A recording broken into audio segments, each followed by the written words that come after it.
자, 마켓나우 2부로 이어가도록 하겠습니다. 오늘 우리 시장, 간밤에 뉴욕 시장의 충격 때문에 큰 하락이 좀 나오고 있어요. 코스피, 코스닥 모두 2% 내외로 빠지고 있고, 아시아 시장도 전반적으로 일본도 니케이 지수가 2.3% 넘게 하락세를 나타내고 있습니다. 자, 간밤에 뉴욕 증시 엔비디아가 8%가 넘게 급락했고, 테슬라도 많이 내렸는데 지금 저 한번 따져보니까 차트를 보니까 테슬라 주가 같은 경우에는 트럼프 대통령 당선 이전 수준까지 주가가 다 내려왔어요. 이러다 보니까 뉴욕 시장에 대한 걱정들이 좀 커지고 있습니다. 뉴욕 시장, 올해 뉴욕 시장보다 우리 국내 시장이 조금 더 좋을 것이다. 그런 평가들도 많았는데 오늘 그 여부를 잘 판단을 해봐야 할 것 같습니다. 어쨌든 최근에 시장이 어려워도 마지막에 좀 끌어올리는 시장의 모습을 보여줬잖아요. 오늘도 그런 모습을 보여주면 확실히 올해는 미국 시장보다는 우리 시장이 조금 더 좋은 퍼포먼스를 보여줄 수 있지 않을까, 그런 판단을 할 수 있는 중요한 날일 것 같습니다. 네. 또 오늘 시장의 특징적인 부분이 환율이 가파르게 오르고 있습니다. 네. 워낙 약세라는 거고 2주 만에 1,450원대를 넘어서 장중에 1,454원까지 오르기도 했습니다. 이유는 트럼프 관세 리스크를 인지한 듯합니다. 지속적으로 영향을 줄 요소이니까 이 부분도 저희가 앞으로도 꼼꼼하게 챙겨드리도록 하겠습니다. 네. 자, 트럼프 관세, 여기에다가 엔비디아의 실적에 대한 약간의 아쉬움, 이런 것들이 섞이면서 주가가 좀 많이 내려가고 있는데, 그렇다면 오늘 시장을 움직이고 있는 이슈나 업종, 종목들은 뭔지 하나씩 정리하면서 오늘 시장 대비를 해보도록 하겠습니다. 자, 이슈 브리핑 오늘도 싱크풀을 통해서 함께 확인을 해보겠습니다. 자, 오늘 보시면 아시겠지만 올라가는 게 없습니다. 지수가 너무 많이 떨어지다 보니까 코스피, 코스닥 지금 낙폭이 조금씩 더 깊어지면서 2% 넘게 하락세를 나타내고 있고, 코스피 2,700, 2,800, 3,000 이야기 하니까 이런 말을 조심해야 될 것 같아요. 그런 이야기 하니까 바로 떨어지잖아요. 이러니까 2,600선도 오늘 이탈하는 코스피의 흐름이 나타나고 있습니다. 대부분의 업종들이 하락세를 나타내고 있고 많은 업종들이 파란불을 켜고 있는 상황입니다. 자, 그중에 그나마 빨간불을 켜고 있는 게 몇 개 안 돼요. 퓨리오사 AI 관련해서 계속해서 최근에 테마 형성이 됐죠. 퓨리오사 AI, 메타가 인수하려고 하고 있다라는 이야기도 나오고 있고, 간밤에는 또 TSMC가 퓨리오사 AI에 투자할 수 있다, 이런 이야기들이 나왔습니다. 퓨리오사 AI 측에서는 아직 확정된 게 없다라고 이야기는 했지만 은근슬쩍 TSMC와 그런 대화는 나눴다라는 식의 이야기가 나오다 보니까 퓨리오사 AI 관련된 주들이 그나마 시장에서 빨간불을 켜고 있고, 이 외에도 이제 다음 주에 중국의 양해가 펼쳐집니다. 이러다 보니까 또 한한령 해제, 중국의 또 경기 부양책, 이런 것들이 있지 않을까라고 기대가 되면서 화장품주들이 조금 올라가고 있고, 컨텐츠 관련된 종목, 엔터주들도 약간씩 올라가고 있는 그런 모습을 나타내고 있습니다. 하지만 다른 것들이 다 떨어지고 있습니다. 반도체, 일단은 엔비디아 실적이 안 좋았으니까 반도체, SK하이닉스, 한미반도체, 이스페타시스 이런 종목들이 많이 떨어지고 있고요. 이외에도 조선주들도 오늘은 힘을 좀 못 쓰고 있습니다. 시장에서 시장이 안 좋을 때도 조선주들은 좀 버텨줬는데 오늘은 함께 동반 하락세를 나타내고 있고, 2차 전지 바닥 잡나 싶었는데 또다시 하락세를 나타내면서 시장은 아쉬운 상황입니다. 전력설비, 원전, 이런 에너지 쪽도 함께 떨어지고 있고, 전고체 배터리도 역시 최근에 반짝 올랐다가 다시 떨어집니다. 해운주도 미국이 중국에 제재를 가하겠다, 이런 이야기 나오면서 많이 올라왔는데 오늘 차익 실현 매물이 나오고 있고요. 클래시스 때문에 미용 관련 종목들이 좀 최근에 많이 올라왔잖아요. 근데 클래시스도 오늘은 힘을 내지 못하고 있는 상황입니다. 게임주, 대중국 관련해서 게임주는 여전히 좋지가 않아요. 다른 중국 관련 종목들은 조금 모멘텀을 받으면서 힘을 보여주고 버텨주는 것을 보여주고 있는데, 게임주는 여전히 실적도 안 좋고 올해에 대한 전망들도 그다지 좋지가 않습니다. 이런 상황들을 잘 체크해 봐야겠습니다. 자, 그리고 역시 정치 테마주들은 다시 이제 속속들이 정치인들의 이름이 여러 인물의 이름이 올라가고 있습니다. 이런 것들을 확인해 보시고, 우크라이나 재건주도 일단은 젤렌스키와 트럼프가 협상을 하고 있는 상황입니다. 이 광물 자원 확보에 대해서 어떤 결정을 내릴지 이것에 따라서 우크라이나 재건주들 어쨌든 우크라이나 재건은 거의 뭐 기정사실화되고 있으니까 우크라이나 재건주들도 충분히 살펴보셔야 되겠습니다. 자, 그럼 첫 번째 이슈부터 확인을 해보겠습니다. 자, 간밤에 오늘 아침 일어나셔서 HTS, MTS 키워시고 또 깜짝 놀라셨을 것 같아요. 미국 시장 왜 이러죠? 미국 시장 이번 주에 너무나 많이 떨어지고 있습니다. 앞서서도 살짝 말씀드렸지만 테슬라가 이번 주만 해도 20%가 떨어졌고요. 그리고 테슬라의 주가가 트럼프 대통령이 당선되기 전 수준까지 내려왔습니다. $300 아래로 떨어진 건 이미 오래전이고 팔란티어도 그렇고 엔비디아도 간밤에 8%가 넘게 또 급락이 나왔습니다. 실적을 발표했는데도 불구하고 계속 뭔가 흠집을 내려는 이슈를 찾아가면서 주가가 떨어지고 있는 상황입니다.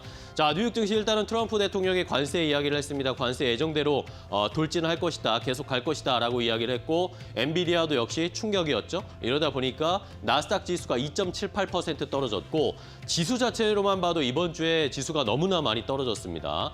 자, 엔비디아 실적 어제 저희가 자세하게 김민수 대표와도 이야기를 나눠봤지만 뭐 숫자로 봤을 때 나쁜 것들은 없었습니다. 뭐 예상치를 상회했고 매출도 상회했고 증가율, 이익 증가율도 상승, 시장의 예상을 상회했고 여러 가지로 좋았는데 컨센서스, 이 1분기 돌아오는 1분기에 컨센서스도 좋았잖아요. 430억 달러로 예상치를 발표를 하면서 시장에서 예상했던 421억 달러를 상회하는 좋은 컨센서스도 보여줬습니다. 그런데 여기에서 엔비디아 앞으로의 컨센서스 중에 1분기 총 마진율을 70.6%로 공개를 했습니다.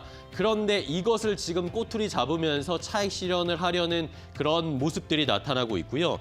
전년 회계연도의 75%보다 이게 좀 떨어진다. 이러면서 이익률 축소 전망 때문에 엔비디아의 주가가 8% 넘게 빠졌습니다. 엔비디아 근데 주가는 항상 이런 패턴이었습니다. 실적 발표 잘 나와도 뭔가 하나하나 흠집을 찾으면서 그것 때문에 차익 실현을 하고 매도하는 그런 현상들이 나타났는데 이번에도 역시 반복이 되면서 주가가 많이 떨어지는 모습이고 필라델피아 반도체 지수가 이러다 보니까 전반적으로 칩 관련 종목들이 다 빠지면서 6% 넘게 급락세 우리 시장에도 그대로 타격을 주고 있는 상황입니다.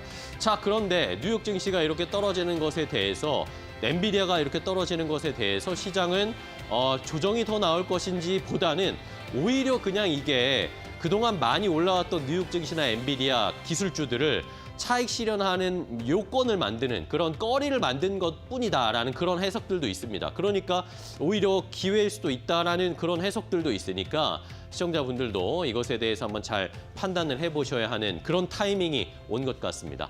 자, 그렇다면 일단은 엔비디아 충격, 여기에 따른 반도체 관련된 종목들 어떻게 움직이고 있을까요? 한번 체크해 볼까요? 네, 삼성전자가 7거래 연속 빠지고 있는 상황이네요. 오늘 뭐 관련 이슈 때문에 전반적으로 타격을 받는구나라고 느껴지실 듯합니다. 삼성전자도 55,300원 선까지 내려와 있고요. 이건 이제 반도체로 묶었는데 스마트폰 얘기도 함께 해드리면 갤럭시 S25가 그래도 갤럭시 시리즈 중에는 최단기간 100만 대 판매했다라는 이슈 있으니까 이 부분은 참고로 알아보시면 될 것 같고요. SK하이닉스와 그리고 한미반도체는 2거래 연속 떨어지고 있는데 당연히 타격을 제일 크게 좀 받고 있는 듯한 모습입니다. SK하이닉스는 4%, 한미반도체가 6% 넘는 급락세 오늘 좀 시연을 하고 있는 상황이네요. 그리고 엔비디아 고객사를 두고 있는 MDS 테크 쪽, 엔비디아의 AI 모듈 사업의 국내 단독 총판, 그런 이슈가 있는 상황이죠. 그런 경험이 있는 MDS 테크가 5% 넘는 하락세를 보이고 있는 상황이고요. 이수 페타시스는 관련주로 묶여 있죠. 5.8% 약세인데 인쇄 회로 기판 기업입니다. 여기가 뭐 엔비디아나 구글이나 마이크로소프트의 다기층 그 기판 여러 겹 쌓아 있는 그런 기판을 얘기를 하는데요. 고급 PCB라고 생각을 하시면 되고요. 관련해서 이제 납품하는 이력이 있어서 관련주로 묶이는 상황이죠. 오늘 5.8% 약세 흐름을 보이고 있고 오늘 대부분의 반도체 관련주가 시가 대비 낙폭을 확대하는 음봉의 흐름이라는 게 우려스럽습니다. 자, 두 번째 테마 가보도록 하겠습니다. 자, 오늘 시장을 또 흔드는 중요한 이슈 중에 하나가 또 트럼프입니다. 트럼프 대통령이 관세 이야기, 지금 뭐 유예를 주고 시간을 줬는데 그 사이에 뭔가 눈에 띄는 뭐 협상이라든지 트럼프 대통령의 마음에 드는 뭔가 카드를 중국이나 아니면 멕시코, 캐나다가 제시하지 못한 것일까요? 트럼프 대통령이 그냥 관세 예정대로 진행하겠다 이런 식으로 이야기를 했습니다. 자, 다음 달 4일, 다음 주입니다. 3월 4일에 중국의 관세율 추가 인상 예고 10%를 추가로 더 부과하는 내용, 추가로 더 부과할 것이다라고 또 트루스 소셜 SNS에다가 콕 집어서 이야기를 했습니다.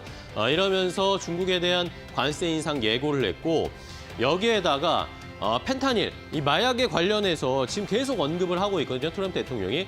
마약과 관련해서 유입이 차단되는 것에 대한 진전이 없다. 뭔가 그 효과가 없고 중국이나 멕시코나 캐나다가 그런 것에 대한 구체적인 카드를 가지고 오지 않아서 만족스럽지 못한 것 같습니다. 이러다 보니까 멕시코나 캐나다도 역시 25% 관세 예정대로 3월 4일 다음 주부터 관세를 부과할 것이다. 이런 식으로 강조를 했습니다.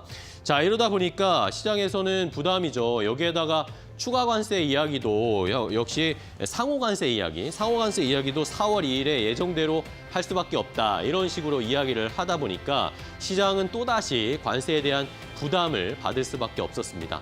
자, 그런데 저희가 여기서 또 살펴보고 중요하게 생각해야 하는 것은 자, 간밤에 트럼프 대통령이 영국의 스타머 총리와 정상회담을 했습니다. 그런데 영국에 대해서는 관세가 없을 수도 있다. 이런 식으로 이야기를 했어요. 훌륭한 무역 협정을 논의 중이다라고 하면서 영국은 뭔가 좋은 카드들을 트럼프 대통령에게 많이 제시했나 봐요. 이러다 보니까 트럼프 대통령이 위대한 우호국 영국과 미국 같은 경우에는 관세가 필요 없는 무역 협정을 체결할 가능성이 매우 높다.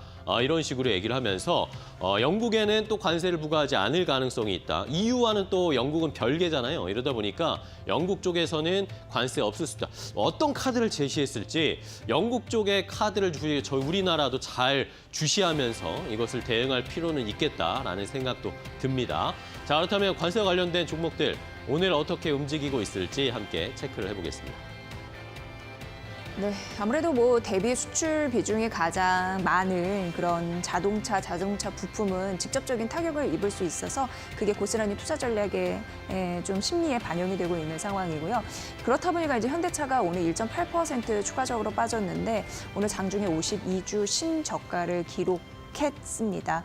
이 부분을 보시고 멕시코 공장을 갖고 있는 현대모비스 역시 동일 비슷한 폭으로 떨어지죠. 1.7% 하락, 25만 6천 원의 장을 좀 움직이고 있는 상황이고요. 현대제철 같은 경우에도 여기에서 이제 우리나라에서 한국 공장에서 생산된 강판을 미국 공장으로 가져가서 거기서 자동차를 제조하는 흐름이 있는데 여러 가지 어려움이 있다 보니까 미국 공급망 조절이나 후판 가격 인상 이런 부분을 시도한다라는 얘기가 있었던 바가 있고요. 오늘 0.7% 하락하면서 26,700원 선 보이고 있습니다. 워낙 이제 철강 기업 같은 경우에는 중국 저가 강판에 여러 가지 잠정 관세를 붙이겠다, 뭐 이런 30% 넘게 그런 흐름들 나타나고 있는데 후반 가격 인상에 나서는 흐름들도 있으니까 좀 참고해 보시면 될 것 같습니다. HD 현대일렉트릭은 오늘 가장 낙폭이 크죠. 6.7% 하락하고 있는 흐름인데 초고압 변압기 이런 쪽으로 이제 미국 수출이 되잖아요. 조금 더 고율 관세가 붙을 수 있다라는 잠정적인 리스크 항상 내재가 되어 있으니까 보시면 될 것 같고요. 오늘은 이제 셀트리온도 약세 출발했다가 의외로 좀 반등하는 흐름들 나타냈는데 1% 상승하면서 18만 선 위에서는 다소 선방하는 흐름들 나타나고 있습니다. 셀트리온을 제외한 대부분의 이 트럼프 관세 정책의 피해주 같은 경우에는 지금 낙폭을 좀 확대하고 있는 양상이니까 그 부분 참고해 보시면 될 것 같습니다. 자, 마지막 테마 가보도록 하겠습니다. 자, 마지막으로는 중국 쪽의 이야기를 또 알아봐야 되겠습니다. 자, 미국에서는 관세에 대한 압박을 계속하고 있는데 요즘 우리나라 증시에서 그래도 중국 쪽에 좋은 이야기가 나오니까 관련된 종목들은 조금씩 올라가고 있는 상황인데 다음 주에 중요한 또 정치 이벤트가 있습니다. 중국의 양회 아시죠? 다음 달 4일부터 한 일주일 정도 중국 양회가 열립니다. 전국인민대표대회와 전국인민정치협상회 이 두 가지를 함께 진행하는 게 중국의 양회인데 자, 여기에서 이제 여러 가지 경제 정책을 발표할 것으로 보입니다.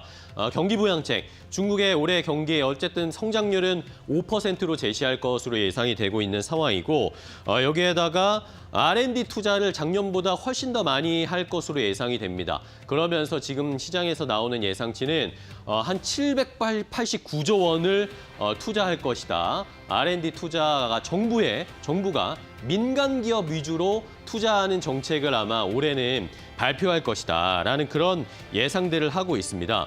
자, 이러면서 민간 기업에 대한 법적 보호를 명확하게 하는 민영경제촉진법 개정안이 안건으로 올라올 것으로 예상이 되는데 그동안 중국 같은 경우에는 국영기업이나 아니면 지자체나 이런 쪽으로 지방정부 이런 쪽으로 투자를 많이 해주고 지원하는 정책을 펼쳐왔던 게 중국이었습니다. 당연하죠. 뭐 중국은 공산국가니까. 그런데 이번 양회에서는 민간 기업을 위주로 투자하고 지원해주는 것을 훨씬 더 강화할 것이다라는 그런 예상들이 나오고 있습니다. 자, 이러다 보니까 미국이 중국을 압박하고 있는데 민간 기업들을 조금 더 투자해주고 뭔가 연구할 수 있고 R&D 해줄 수 있는 여건을 만들어주면서 미국의 압박을 이런 식으로 민간 기업 위주로 이겨내려는 전략을 펼치려는 게 아마 중국의 생각일 것이다라고 시장에선 얘기하고 있고요. 여기에다가 AI 쪽에 대한 투자 이야기도 아마 많이 나올 것으로 보인다. 이런 이야기 나오는데 민간 기업들 중에 AI 투자하는 경제, 의료 쪽에 관련된 AI 고도화 정책도 뭔가 나오지 않을까라는 많은 기대감이 나타나고 있습니다. 제2의 딥시크, 제3의 딥시크 이런 것들이 계속 나올 수 있게 하는 것이 중국의 지금 전략이잖아요. 관련해서 어느 정도의 규모, 어떤 투자가 이루어질지, 어떤 법안들이 통과될지 이런 것들도 중국의 시장을 잘 살펴봐야 되겠습니다. 우리나라 요즘에 중국 한한령 해제 이야기 나오고 있잖아요. 화장품이나 엔터나 이런 종목 업종들 잘 살펴봐야 되는데 조금 더 자세하게는 아까 이따가 이데일리 TV 인사이트에서 중국 관련 엔터나 게임 관련된 종목의 전략도 더 자세하게 알아보도록 하겠습니다. 일단은 지금 주가는 어떻게 움직이는지 확인해 볼까요? 네, 보시다시피 종목별로 희비는 엇갈리고 있는 양상이고요. 오늘 가장 그래도 눈에 띄는 건 그리고 시장에서 특징주로 여겨지는 건 와이즈 엔터테인먼트가 아닐까 싶습니다. 왜냐하면 오늘 장중에 52주 신고가를 경신했거든요. 현재도 2% 상승하면서 63,100원 선. 워낙 이제 저연차 IP 쪽에서 수익화를 본격화할 수 있다라고 하면서 증권사에서도 목표 주가, 메르츠 증권 같은 경우는 오늘 아침에 목표 주가를 74,000원을 올리기도 했거든요. 이 부분 좀 보시면 됐고 이 얘기는 이제 실전 추정치는 증권사에서 올리고 있다라는 하나의 방증입니다. 와이즈 엔터테인먼트 긍정적인 흐름들 또 블랙핑크에 대한 월드 투어가 가져다줄 수익 이런 부분도 기대하는 듯합니다. 참고해 보시면 될 것 같고 하지만 하이브 같은 경우에는 오늘 좀 약간 떨어지죠. 1.5% 하락. BTS 완전체에 대한 기대감은 일정 부분 좀 있습니다.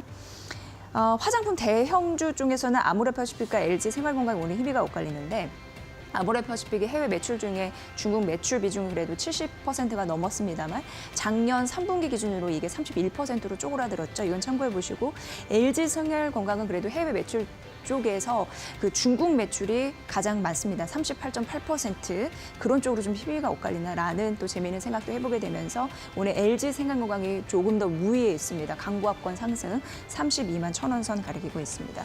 CJ ENM 오늘 약간 쉬어가기 흐름 보여도 실적 개선의 흐름이나 업황 회복에 대한 기대감이 일정 부분 가지고 가니까 그 부분도 참고해 보시면 될 것 같습니다. 오늘 중국 관련 주까지 점검을 해드렸습니다. 자, 이렇게 하락하는 시장, 우리도 오늘 낙폭을 크게 키우고 있는 상황인데 이제 어떻게 대응해야 할지 많은 시청자분들 궁금하실 것 같습니다. 더 자세한 종목별 대응 전략 함께 알아보시죠. 네.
데일리 이슈필터 시간으로 이어가 보겠습니다. 오늘 시장에서 핫한 꼭 챙겨봐야 될 이슈에 대해서 이야기를 나누는 시간입니다.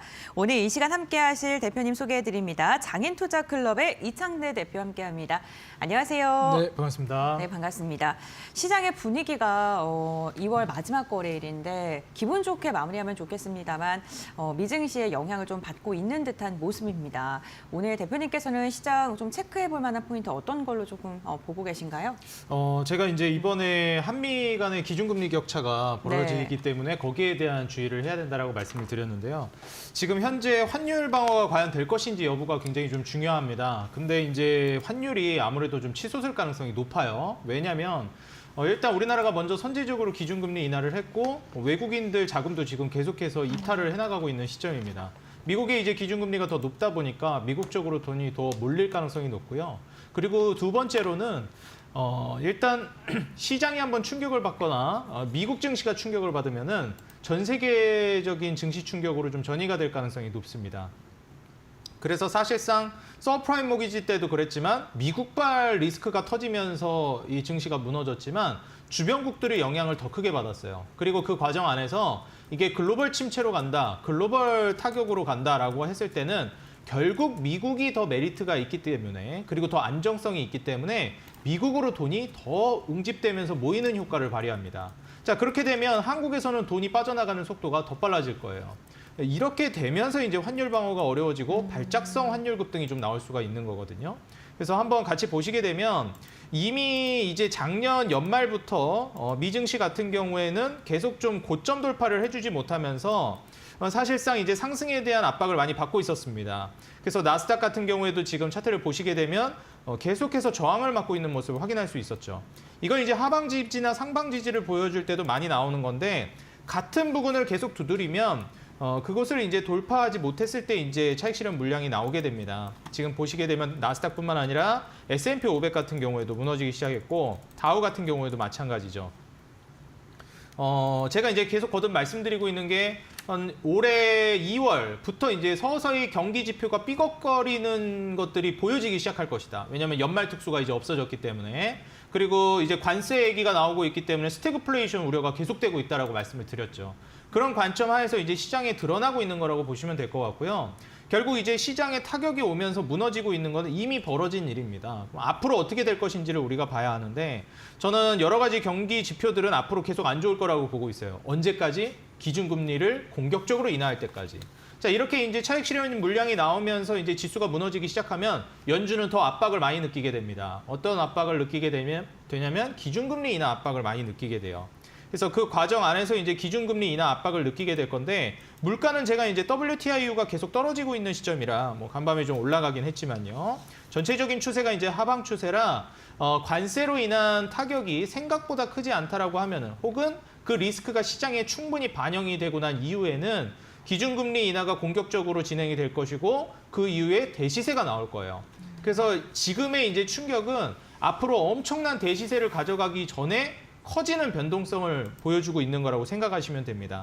보통 이제 우리가 코로나 팬데믹 이전에 2019년 때부터 생각을 해봐도 그때 당시에도 시점부터 이제 2019년 말부터 지수가 분위기가 좋아지기 시작했습니다. 그러면서 올라가는 듯 하다가 이제 한 차례 무너졌다가 올라가는 모습을 보여줬고 이번도 크게 다를 거라고 보여지진 않아요. 금가격이 떨어지고 있고 그 다음에 달러 인덱스가 다시 올라왔죠. 아까 말씀드렸듯이 떨어지고 있던 달러 인덱스가 다시 올라왔는데 지수는 무너졌는데 왜 강달러로 가느냐. 오히려 이제 미국 쪽으로 돈은 더 흘러올 가능성이 높습니다.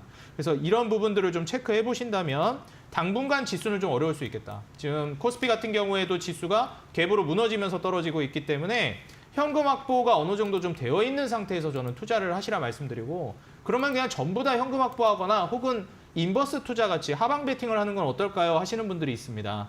제가 투자자분들에게 각별히 주의하고 하지 않는 걸 권고드리는 게 하방 베팅, 다시 말해서 지수 상품을 투자하는 거거든요.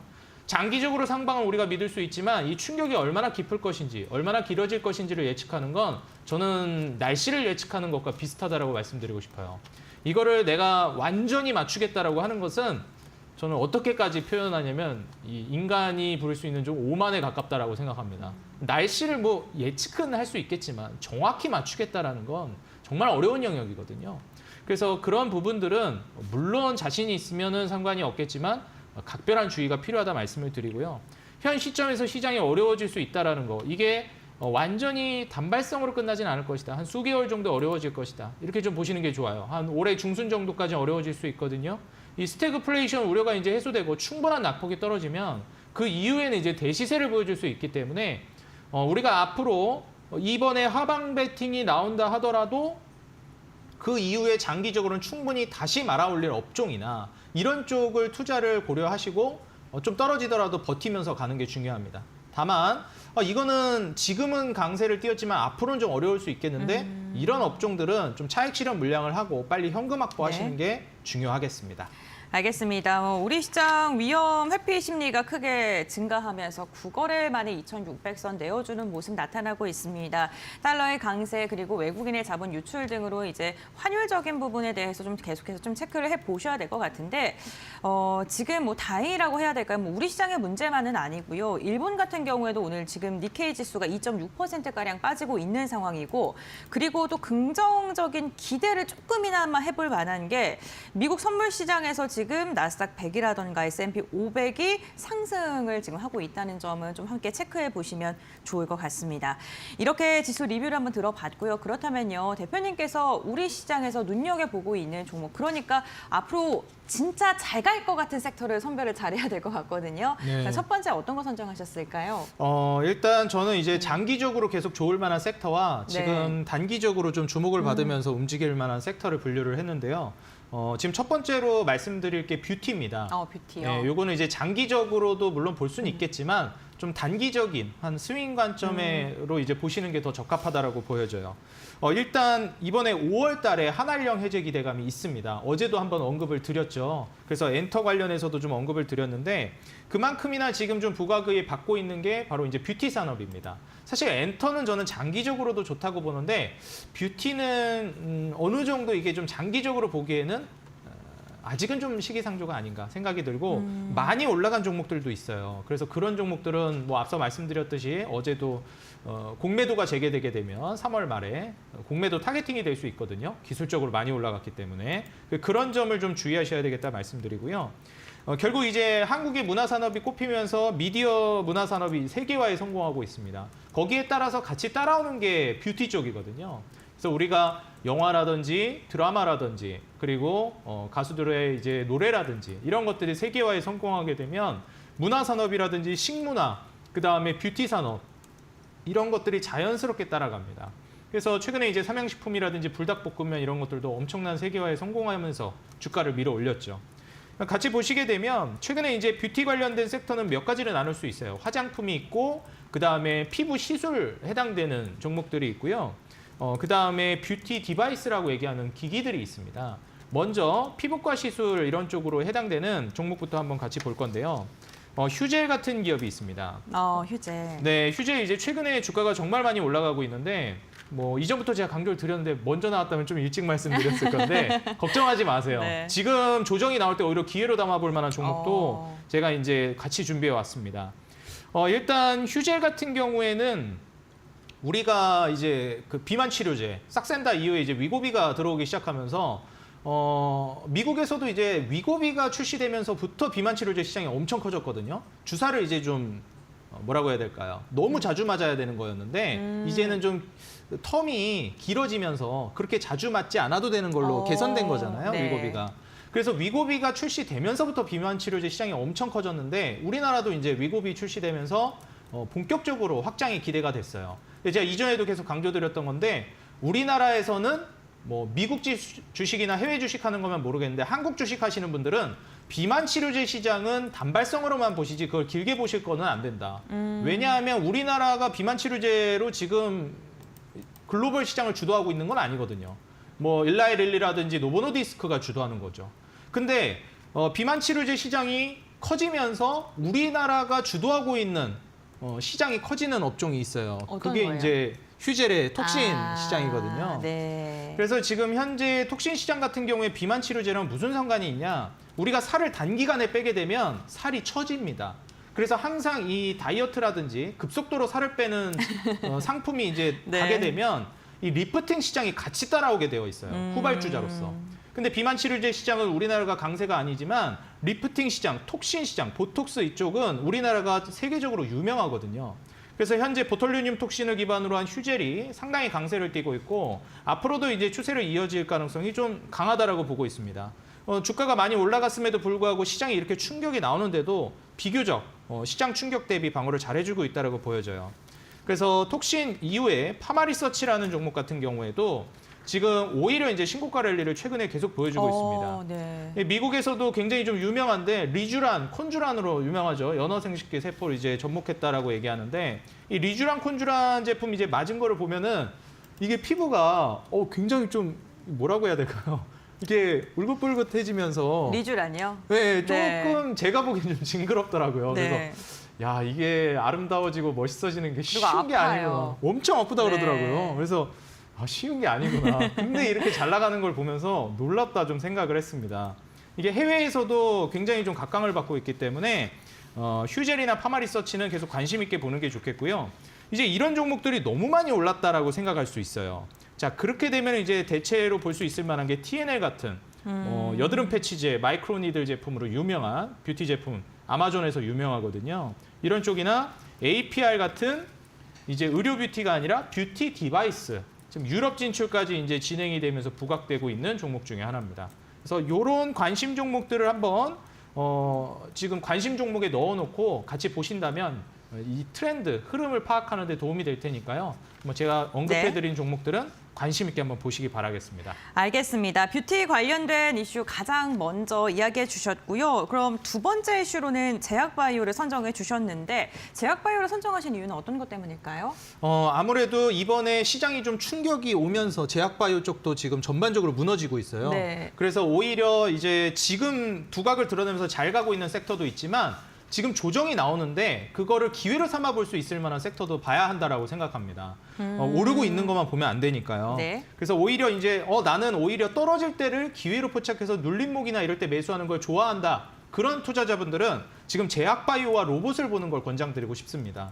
제약바이오와 로봇 모두 이제 혁신업종에 해당되고요. 이제 우리나라 같은 경우에 기준금리 인하를 선제적으로 취했지만 미국 같은 경우에는 고금리가 계속 유지되면서 금리 동결이 예상되고 있는 시점입니다. 그래서 장기적으로 봤을 때는 미국 역시도 금리 인하 방향성은 바뀌지 않을 거예요. 과연 이걸 딜레이해서 길게 가져갈 것이냐, 인하 속도를 아니면은 빨리 진행할 것이냐 이건데 그거는 이제 시장에 달려 있습니다. 시장이 빨리 무너지면 기준금리 인하 속도가 빨라질 거예요. 근데 천천히 조정이 나오면 기준금리 인하 속도도 느려질 겁니다. 근데 지금 분위기로 봐서는 시장 충격이 이제 온 것 같아요. 그래서 기준금리 인하 속도가 우리나라뿐만 아니라 미국도 뭐 수개월 내에 빨라지기 시작할 걸로 보고 있습니다. 지금이야 매파적인 발언을 쏟아내지만. 그래서 스태그플레이션 우려로 시장이 무너지게 되면 그때부터 금리 인하 속도가 빨라질 것이다. 그러면 지금 조정이 나오고 있는 제약바이오 쪽은 우리가 기회로서 삼아봐야 된다라고 보고 있어요.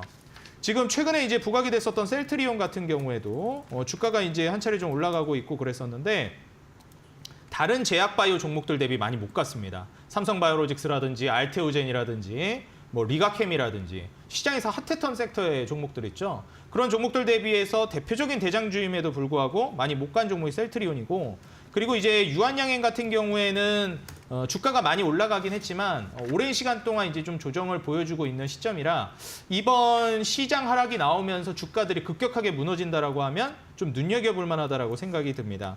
그리고 또 이제 HLB 같은 종목들도 최근에 이제 시장에서 좀 주목을 받고 있어요.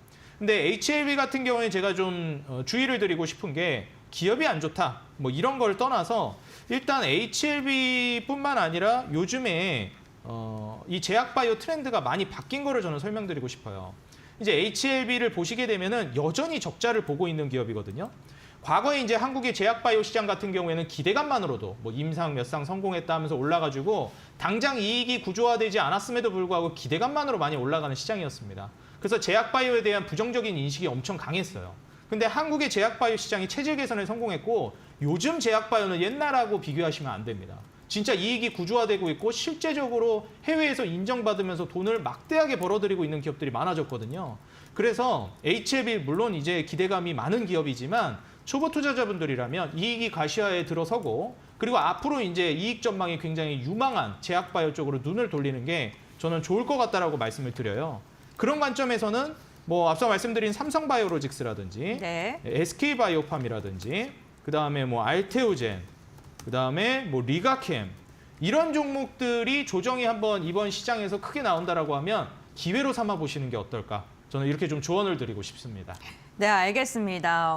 지금 제약바이오 기업들 몇 가지 군들을 이야기해 주시면서 시장이 조정을 줄 때 오히려 매수의 기회로 삼아도 좋겠다라고 이야기해 주셨습니다. 투자 포인트를 잘 기억하셨다가 참고해 보시면 좋을 것 같고요. 그렇다면 오늘 시장에서 우리가 주목해 볼 만한 공약주는 어떤 걸로 선정했는지 이야기 바로 들어보겠습니다. 어떤 종목일까요? 네, 아무래도 이제 좀 단기적으로 당분간 좀 이슈가 있을 거로 예상되는 한알령 해제에 대한 기대감 주식으로 준비했습니다. 그래서 뷰티 주식 중에 하나인 네. APR을 준비했고요. 일단 5월까지 이벤트가 기다리고 있기 때문에 기대감이 계속 불어올 거라고 보고 있어요. 지금 5월에 확정된 건 아니지만 한알령 해제가 5월부터 시작될 것이다라고 시장에서 평가하고 있고요. 그리고 그럴 가능성이 굉장히 좀 높다라고 점쳐지고 있습니다.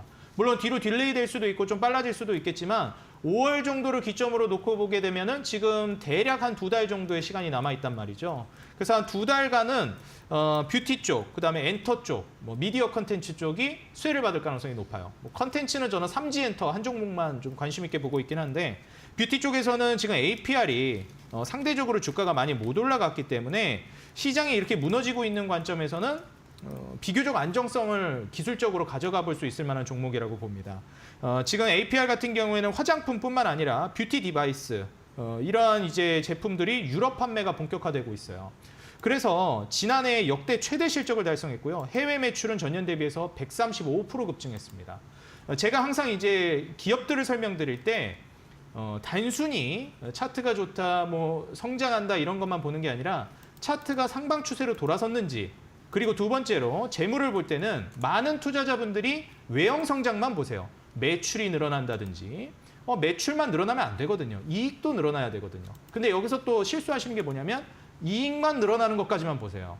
지금 APR 같은 경우에는 매출 정말 꾸준하게 늘어나고 있고 내년에는 1조 매출이 돌파될 걸로 전망됩니다. 영업이익도 1,000억을 간신히 넘겼던 게 뭐 400억에서 1,000억으로 퀀텀 점프한 게 23년이었는데 내년에 이제 뭐 2,000억을 내다보고 있어요. 순이익도 1,500억대까지 성장이 전망되고요. 부채 비율도 36%까지 다운되면 안정적인 구조입니다. 이 마진율을 저는 이제 두 번째로 말씀드리고 싶은데 기업이 성장할 때 보통 이제 마진율까지 올라가면 금상첨화입니다. 그러니까 외형 성장뿐만 아니라 질적 성장까지 이루어지는 게 마진율을 보는 거거든요. 지금 보시게 되면 아쉽게도 마진율이 한번 퀀텀 점프를 한 이후로는 살짝 줄어들고 있어요. 이건 이제 외형 성장을 굉장히 빠르게 하고 있기 때문에 그렇습니다. 그래서 압도적인 외형 성장이 뒷받침이 되고 있기 때문에 다소 좀 아쉬운 마진 불확실성을 상쇄하고 있다. 저는 이렇게 좀 평가하고 싶고요. 추후에 이 외형 확장이 이제 진행되고 나서 만약 이제 경쟁력까지 생긴다라고 하면은 추가적인 주가 슈팅이 굉장히 크게 나올 거라고 보고 있습니다. 그래서 APR을 지금 굉장히 오랜 시간 동안 횡보를 한 차트예요. 박스권을 오랜 시간 이제 보여주고 나서 돌파가 나온 시점이니 한 5월까지 기대감을 보시면서 APR 주목해 보면 어떨까 제안 드리도록 하겠습니다. 네, 알겠습니다. 오늘의 공약주는요, 뷰티 관련 기업인 APR 선정해 주셨습니다. 5월 장세까지 계속해서 눈여겨보면 좋겠다라고 이야기해 주셨으니까요. 참고해 보시면 좋을 것 같습니다. 네, 오늘 데일리 이슈 필터 시간에서 저희 오늘 이창재 대표와 이야기 나눠봤고요. 오늘 말씀 여기까지 듣겠습니다. 고맙습니다. 네, 감사합니다.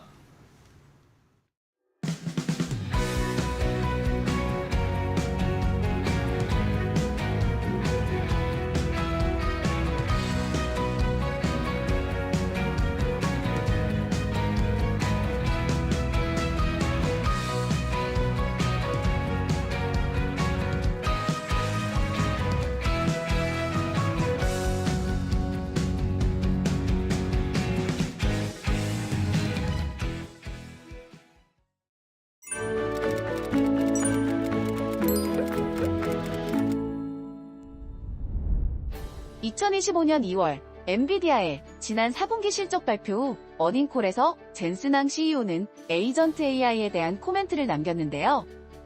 올해 이데일리 TV가 전해드린 경제 대전망에서도 에이전트 AI에 대해 전해드린 적이 있었습니다. AI로 서비스가 매력이 있어서 그걸 쓰는 것이지, 물론 그 서비스 중에 하나가 챗GPT면 맞아요. 챗봇이면 맞습니다만, 오픈 AI가 뭐라고 얘기를 하냐면 AI 발전 단계를 5단계로 나누면서 1단계가 챗봇이고 챗GPT고 구글 제미나이고, 2단계가 이제 오픈 AI에서 공개했던 오원과 같은 리즈닝, 추론에 좀 특화된 것이고, 3단계가 AI 에이전트라고 얘기를 하거든요. 이 AI 에이전트는 본격적으로 서비스를 만들고 그리고 기존에 있는 서비스를 업데이트 시킬 수가 있어요. 저는 그래서 이런 AI 서비스 시장이 2025년에 성장이 될 거고, 여기에서 AI로 새로운 서비스를 출현시킨다든지 기존의 서비스를 눈에 띄게 업그레이드 시키는 사람들이 다시 한번 또 이 경쟁들이 진행될 거라고 보고 있습니다. 2025년 주목받고 있는 에이전트 AI. 과연 무엇인지, 또 주목해야 하는 이유는 무엇인지 오늘 자세히 알려드릴게요. 에이전트 AI는 독립적으로 행동하고 의사결정을 할 수 있는 인공지능 시스템인데요. 생성형 AI보다 더 발전된 시스템입니다. 단순히 명령에 따라 작업을 수행하는 AI가 아니라 스스로 목표를 설정하고 환경을 인식해 주어진 자원과 정보를 활용해 목표를 달성하는 AI인 거죠. 사람은 목표를 설정하면 에이전트 AI는 목표 달성을 위해 필요한 조치를 독립적으로 수행할 수 있습니다. 그럼 에이전트 AI를 사용하면 어떤 점이 좋을까요? 먼저, 사람의 개입을 최소화할 수 있어 비용이 절감되고 오류를 줄일 수 있어 생산성이 향상됩니다. 또 대량의 실시간 데이터를 수집, 처리할 수 있기 때문에 상황에 대한 빠른 예측과 전략 수립이 가능해집니다. 이를 통해 기업들은 에이전트 AI를 활용해서 고객의 요구에 즉시 대응할 수 있게 되고 고객의 충성도를 높일 수 있게 되는 것이죠. AI 에이전트의 활용도 이야기해 드릴게요. 첫 번째로, 일상생활에서 여행 예약을 하거나 음식을 주문하고 쇼핑을 할 때 지원을 받을 수 있습니다. 정보 검색부터 예약, 주문, 배송 관리까지 에이전트 AI를 통해 통합 관리할 수 있습니다. 그리고 금융이나 투자 부분에서도 활용될 수 있는데요. 실시간으로 시장 데이터를 분석하고 전략을 실행해주기도 하고요. 사기 방지에 도움을 주기도 합니다. 그 외에도 에이전트 AI는 다양한 분야에서 광범위하게 활용되는데요.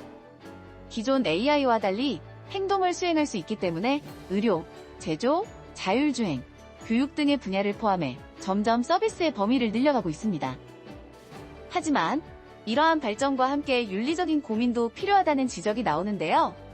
AI가 사람을 대신하는 만큼 책임과 신뢰의 문제가 중요하게 떠오르고 있으며 올바른 규제와 기준 마련이 필요하다는 것입니다.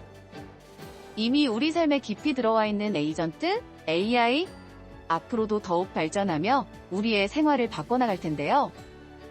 저희가 잘 지켜보며 필요한 내용 전달해 드릴게요. 오늘도 시청해주셔서 감사합니다.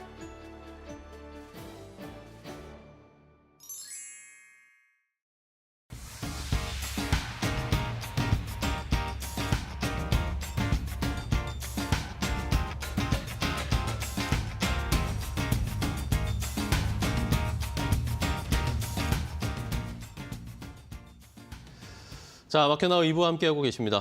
우리 시장 오늘 낙폭이 좀 많이 나오네요. 2% 넘게 코스피가 지금 2.45% 넘어서면서 2,600선 이탈했고 코스닥도 2.3%대 하락세를 나타내고 있고 일본 니케이 지수도 뭐 만만치 않게 빠지고 있습니다. 2.7%대 하락이 나오네요. 미국발 충격이 지금 고스란히 전해지고 있고 중국 쪽의 출발 상황도 좀 체크를 해볼까요? 중국 쪽의 출발 상황도 어제 뭐 홍콩이나 중국 상해 종합지수 좀 엇갈리면서 강보합, 약보합권 수준에서 마감을 했는데 오늘 상해 종합지수는 한 0.4% 하락하면서 출발을 했고 홍콩 항생지수도 역시 0.4%대 하락세로 출발을 하면서 뭐 중국 쪽에서도 중국 관세 이야기 나왔잖아요. 트럼프 대통령이 또 중국 관세 그냥 예정대로 가겠다 이런 식의 부담스러운 언급이 나왔기 때문에 다음 주에 양회가 있긴 하지만 아직까지는 중국은 일단은 좀 분위기를 눈치를 보고 있는 상황입니다. 자, 그렇다면 이런 시장 상황 속에서 시장이 뭐 트럼프 이야기 나올 때마다 주가가 출렁거리고 내가 가진 종목이 막 떨어지고 있는데 이럴 때 이런 외부의 충격에서 조금은 벗어나 있고 안정적으로 투자할 수 있는 좀 수익을 낼 수 있을 것들을 찾아봐야 될 것 같습니다.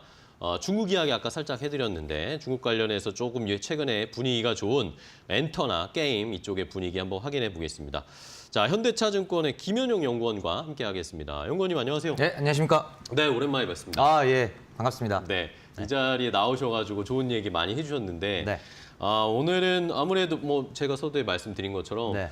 시장이 외부의 충격이나 트럼프의 얘기나 너무나 변동이 심하니까 네.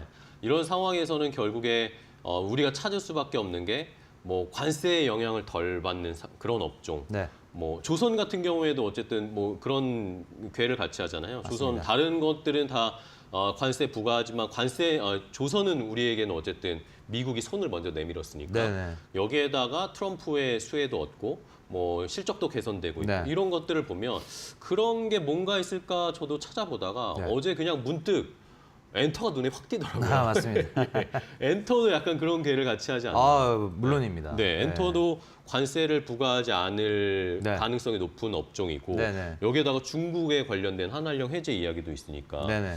자, 제가 뭐 연구원님이 작년에 저희 방송 출연하셔가지고 네. 5월쯤에 나오셨을 때 그 5월, 영상을 다시 찾아봤습니다. 네. 그때는 그렇게 얘기해 주셨어요. 한한령이 해제되는 것은 네. 확인을 해야 될 게 결국에는 우리나라 아이돌이나 우리나라 가수들이 중국에서 공연을 하겠다라는 명확한 네. 시그널이 나왔을 때, 그렇죠. 일정이 잡혔을 스케줄이 때, 잡혀야죠. 그럴 때가 이제 바뀌는 거다라고 네. 얘기해 주셨는데 그것도 지금도 유효하신가요? 아니면 조금 바뀌셨나요? 그대로 유효합니다. 네. 예, 중국 내륙에서 대규모 공연이 잡혀야 네. 이제 정말로 해제되었구나라고 저희가 이제 우리 안도를 할 수 있는 거고요, 투자자 여러분들이. 네. 다만 이제 지금 엔터주를 보는 데 있어서는 사실 올해의 가장 화두는 중국보다도 좀 서구권 쪽에 있다. 아, 그래요? 예, 미국 유럽 쪽의 공연 쪽에서 일단은 횟수도 횟수인데요. 회당 공연, 그러니까 공연장의 규모가 기하급수적으로 커지고 있습니다. 그 인원이 들어가는 규모가 그렇죠. 그게 결국은 이제 수익성하고 직결되거든요. 그래서 그런 부분들이 지금 엔터주의 이익 성장을 견인하고 있고 이런 상태에서 이제 중국마저 열린다면 그렇죠. 예, 그러면은 이제 이 폭발력이 배가 되는 거죠. 그래서 이제 그런 부분들이 엔터주는 지금 뭐 어떻게 보면 약간 꽃놀이패.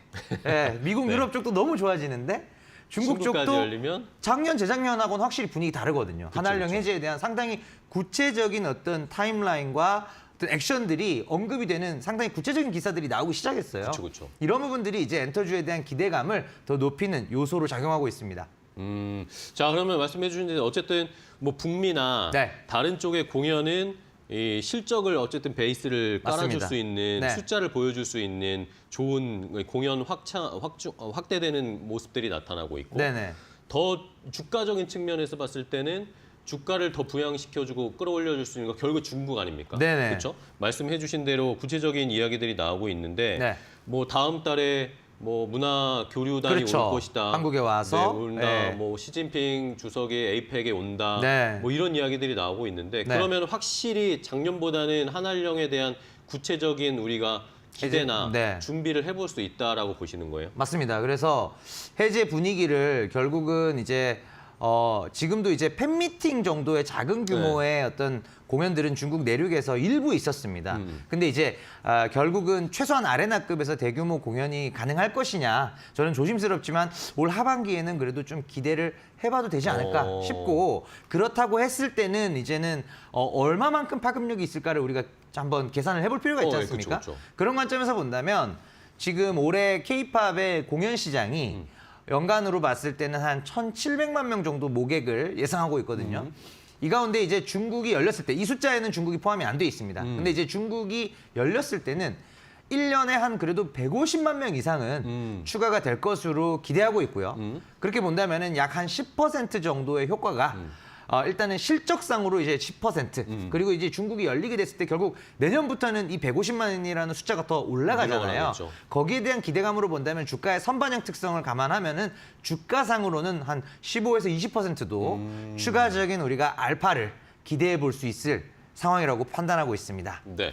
자, 1,700만 명 올해 어쨌든 전체적인 우리 K-팝 네. 공연에 들어올 수 있는 인원으로 계산을 한 건데 네네. 중국을 추가하면은 뭐 한 2천만 거의 명 2천만 언저리가 가까이도 되겠네요. 가능하죠. 그렇죠? 예, 맞습니다. 그게 이제 주가에 영향을 주는 뭐 네. 실적은 그렇게 되겠지만 네네. 더 주가적인 측면에서 더 훨씬 추가적인 상승이 기대가 된다. 맞습니다. 그러면 뭐 아까도 저희가 또 말씀드렸지만 중국도 중국인데 네. 트럼프에게서 어쨌든 자유로운 그렇죠. 업종으로서 막 맞습니다. 찾을 때 네. 올해 시작되면서 엔터주 이야기가 많이 나왔잖아요. 네네. 이것도 어쨌든 주가에 조금 더 기대치를 넣어줄 수 있을까요? 그럼요. 왜냐면은 지금 이제 엔터사들의 매출 구조를 보시면 네네. 한 30% 정도가 이제 음반이고 그다음에 10% 정도가 이제 굿즈, 즉 유형적인 실체를 가지고 있는 게 이제 그 정도가 있고요. 그 외에 이제 음원 매출이나 매니지먼트 매출, 나머지 다 서비스예요. 그쵸. 공연도 그렇고요. 공연도 뭐 어떤 온라인 티켓 발권에 대해서 관세를 매길 수가 없잖아요. 그러니까요. 이론적으로. 그래서 결국은 이제 음반이나 이제 MD 굿즈 이런 것들이 일부 대상이 될 수는 있겠지만 그러게요. 그 사실은 그 금액에 관세를 부과한다고 한들 또 산업적인 임팩트가 없어요. 오히려 이제 어떤 그 물가 자체만, 그러니까 판가만 올라가는 그런 그쵸. 효과만 있을 것 같거든요. 충분히 이게 바게닝 파워가 결국은 누구한테 있느냐? 엔터사가 사실은 서플라이 체인 전반을 관리하기 때문에 이 관세를 부과하더라도 가격 전가력이 기업 쪽에 있을 확률이 높습니다. 그러다 보니까 이제 엔터사를 투자하는 데 있어서는 일단은 뭐 지금 음반이나 뭐 이런 굿즈 판매에 대해서는 관세 얘기도 이런 뭐 전혀 없었던 상황이기도 하고요. 그래서 기본적으로는 영향이 아예 없고 하더라도 영향은 미미하다. 제한적이다. 가격 전가력이 기업에게 있을 확률이 실제로 굉장히 높습니다. 뭐 이제 굿즈 같은 거 이제 유명 아티스트들의 예를 들면 후드티다. 그 원가가 제가 얼마인지는 모릅니다만 그쵸. 얼마인지는 모릅니다. 그렇지만 사실 판가는 굉장히 비싸잖아요. 그쵸. 판매되는 가격은 뭐 요즘 5만 원짜리 밑으로는 거의 없습니다. 뭐 예를 들면 예. 단가가 10,000원인데 예. 뭐 8만 원, 9만 원, 10만 맞습니다. 원에 팔잖아요. 그렇게 많이 팔죠, 그쵸, 사실. 예. 예, 예. 그러다 보니까 이제 이게 충분히 결국은 이게 어떤 브랜드를 소비하는 거하고 비슷하거든요. 내가 BTS를, 그쵸, 내가 네. 세븐틴을 그 어떤 브랜드를 소비하는 행태랑 굉장히 비슷하기 때문에 예, 엔터주의 어떤 투자하는 데 있어서 관세는 무풍지대라고 봐도 무방합니다. 네, 아유, 그렇게 말씀드릴 수 있을 것 그렇죠. 같습니다. 뭐 농담만 진담만으로 그런 얘기들을 하시더라고요. 네. 어떤 분들은 테일러 스위프트를 네. 지키기 위해서 네. BTS의 관세를 물진 않을 거다. 아. 뭐 그런 이야기를 예, 예. 그렇게 관세를 부과할 수는 없지 않냐. 없죠. 예, 예. 그런 이야기 하는데 예. 모르겠어요. 트럼프가 또 워낙 창의적이라서 어떤 아, 예, 식으로 맞습니다. 할지도 모르겠지만 어쨌든 지금까지로 봤을 때는 네. 무풍지대일 가능성이 더 높다. 맞습니다. 부과를 해도 네. 그렇게 타격이 크지 않을 타격이 거다. 크지 않을 크지 거라고 않을 보는 거다. 거죠. 예. 좋습니다. 그러면 중국의 이런 후풍도 있고 관세 무풍지대인 상황. 어쨌든 최적의 조건이다라는 네. 게 계속 확인이 되고 있는데 네. 또 작년에 저희가 12월에 연구원님이 12월 초에 나오셨어요. 그때 네네. 그때 공교롭게도 계엄하고 얼마 안 아, 있다가 예, 예. 그때 출연하셨는데 네. 그때 제가 그러면 엔터주 탑픽 뭡니까? 그때 네. 오히려 매수 기회라고 하셨잖아요. 맞습니다. 그때 떨어졌을 때. 네. 근데 그때 탑픽으로 골라줬던 게 하이브를 골라주셨어요. 네. 근데 제가 다 추적을 해봤습니다. 따져보니까 그때 이후로 주가 많이 올랐더라고요. 많이 올랐습니다. 네. 예, 한 30% 가까이 올랐고요. 네. 사실은 이제 그때 12월 초, 그러니까 제가 추워지면 엔터 사자 작년에 계속 말씀드렸고 네. 12월 초면 추웠잖아요. 그쵸. 그래서 당연히 그렇게 콜을 했을 겁니다. 그래서 결국은 그 이후로 한 30% 정도 오른 경로를 보시면은 네네. 올해의 공연에 대한 기대감이었거든요. 그 올해에 대한 기대감으로 쭉 지금까지 올라왔고 저는 여기서 20-30%는 주가가 더 간다라고 보는 게 추가적으로요? 예, 왜냐하면 내년에 대한 기대감을 우리가 계산해 봤을 때, 그러니까 올해에 대한 기대감은 방탄소년단의 완전체 공연을 뺀 숫자예요. 그쵸, 그쵸. 예, 그래서 이제 제이홉 씨가 2분기 때 월드 투어를 돌고 또 세븐틴이나 이런 뭐 군백기 크게 없이 인원이 워낙 많다 보니까 방탄소년단이 완전체 없이 만들어낼 수 있는 숫자로 주가가 여기까지 왔습니다. 아, 그렇네요. 맞습니다. 그래서 결국은 올해 가을께 어떤 시점에 26년도 방탄소년단 완전체 투어에 대한 발표가 있을 거예요. 그쵸. 발표는 보통 넉 달, 5달 먼저 하거든요. 이 발표가 있는 시점까지는 주가가 계속적으로 우상향할 가능성이 매우 높습니다. 그 발표가 있어야 2026년도 실적이 우와 여기까지 좋아지는 그쵸. 건가? 눈높이를 네, 책정할 눈높이가 수 있으니까. 맞습니다. 그거 정해지면서 그때 당시 밸류에이션이 비싸다고 느끼시는 분은 이제 일부 차익 실현하실 거고요. 아니다. 여기서 더 간다고 보시는 분은 또 사기도 할 겁니다. 그쵸, 그쵸. 어찌됐건 변곡점은 그때 가서 발생하는 것이지 지금 시점부터 한 8월, 9월 시점까지는 그러니까 오히려 가을이 오기 전까지는 지금 주가 계속 우상향하는 구간으로 보고 있는 거죠. 예. 지금 또 그런 것들도 더해지고 있잖아. 어쨌든 BTS 전역이 네. 완전 전부 다 멤버들이 전역하는 시점이 다가오고 있으니까. 맞습니다. 6월 그거에 대한 22일이죠. 사실 그거에 대한 기대감으로 지금은 주가가 좀 올라간다고 봐도 맞습니다. 되지 않을까요? 예, 그래서 6월 22일 전역을 했을 때 뭐 약간의 변곡점이 나올 수도 있다는 일각의 어떤 얘기가 네. 있지만 사실은 그때부터 아직까지 우리가 방탄소년단 완전체 앨범이 언제쯤 나올 것이며 그리고 투어의 규모가 어느 정도 규모일 것인가 뭐 60회차에서 80회차를 보통 많이들 예상하고 계시지만 저는 100회차 이상도 가능하다고 보거든요. 네. 네. 참고로 아까 앵커님께서 언급 주셨던 테일러 스위프트가 네. 149회차에 공연을 했습니다. 작년에요? 1년 9개월에 걸쳐서. 1년 9개월에? 와. 150회차에 가까운 공연을 했고 모객을 혼자서 1,080만 명을 했어요. 네. 1,000만 이상을 단일 아티스트가 모객을 했다는 거죠. 그래서 그만큼 어떤 공연에 대한 수요가 풍부하고 이런 부분들이 충분히 실적에 대한 26년 추정치에 대한 서프라이즈로 연결이 되면서 주가는 저는 6월 22일 저녁이라는 이벤트만으로는 큰 조정은 없을 거라고 보고 있습니다.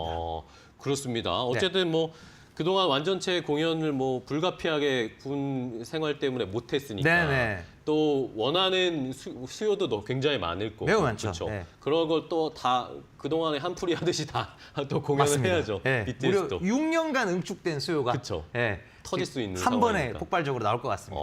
알겠습니다. 저녁 때까지 완전히 전역하는 때까지 한 번 체크를 하고 네. 그다음에 또 내년에 대한 투어 계획이 나올 때까지 한 번 더 체크하고. 맞습니다. 그러면 결국에 올해도 탑픽으로 엔터주는 하이브 보시는 거예요? 네, 맞습니다. 하이브입니다. 네. 근데 네. 실적은 약간 예. 저도 실적 체크해봤는데 네. 작년에는 실적이 약간 영업이익이 좀 많이 빠졌죠. 네, 많이 빠졌더라고요. 예. 왜 그랬을까요? 그게 일단은 가장 큰 이유가 매출은 오히려 3.5% 네, 늘었어요. 증가했거든요. 네. 그럼에도 수익성이 나빠진 이유는 크게 두 가지가 있습니다. 첫 네. 번째는 방탄소년단의 매출 비중이 절반으로 줄어들면서 이런 평균적인 티켓 가격이나 음반 가격이 워낙 높잖아요. 방탄소년단이. 이게 이제 영업이익률 감소로 연결된 게 그게 이제 하락폭의 약 한 7할을 설명하고 있고요. 나머지 3할, 작지 않은 부분이 어디냐면 하이브 IM이라는 이름의 게임 자회사가 있죠. 이 게임 자회사의 영업 손실이 23년 약 200억에서 24년은 한 400, 500억으로 조금 더 확대가 됐어요. 게임 쪽이 안 좋았군요. 맞습니다. 게임 쪽에서의 영업 손실 확대. 이 두 가지 요소가 영업이익률을 끌어내렸는데 사실 올해를 놓고 봤을 때는 게임 쪽은 이미 연간 영업 손실이 4,500억 수준에 도달했기 때문에 여기서 더 늘진 않을 거예요. 회사의 어떤 기조도 그러하고요. 뭔가 조치를 취하겠죠. 네, 네. 대신에 뭐 많이 좋아지지도 않습니다. 거의 그냥 상수, 동일한 값으로 묶어놓고 본다면 결국은 델타는 어디서 발생하느냐면 변화량은 결국 방탄소년단의 매출 증가. 24년도에 16%로 추정되는 방탄소년단의 매출 비중이 올해 제 추정치 기준으로는 33%로 23년도 수준을 살짝 넘어서요. 그러네요. 네, 그렇기 때문에 영업이익률도 11% 중반까지는 회복을 할 수 있다고 생각을 하고 있습니다. 알겠습니다. 자, 어쨌든 올해도 탑픽은 하이브로 골라주셨어요. 네. 지금도 충분히 20-30%의 상승 여력은 더 있다. 네. 가을까지는 한번 쭉 가져가 보자라는 맞습니다. 의견 주셨고. 네. 자, 엔터주들이 뭐 요즘에 다 좋아지고 있는데 네. YG 엔터가 또 최근에 네, 어제 실적 발표가 있었죠. 네, 어제 실적 네. 발표 사실 실적은 실망스러웠는데 네네. 근데도 주가는 잘 갑니다. 맞습니다. 네, 네. 일단은 첫 번째는 이제 블랙핑크가 네. 그래도 한 8, 9월은 돼야 투어를 돌지 않겠는가. 이렇게 보는 게 좀 중론이었어요.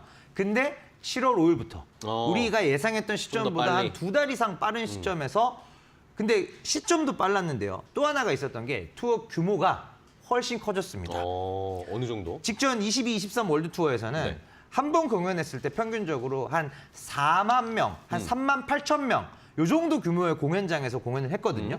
근데 지금 발표된 분을 평균을 내보면 회당 최소한 5만 명 이상급의 큰 공연장에서 하겠다라고 강력하게 지금 암시가 아니라 네네네. 7, 8월 분은 실제로 그러합니다.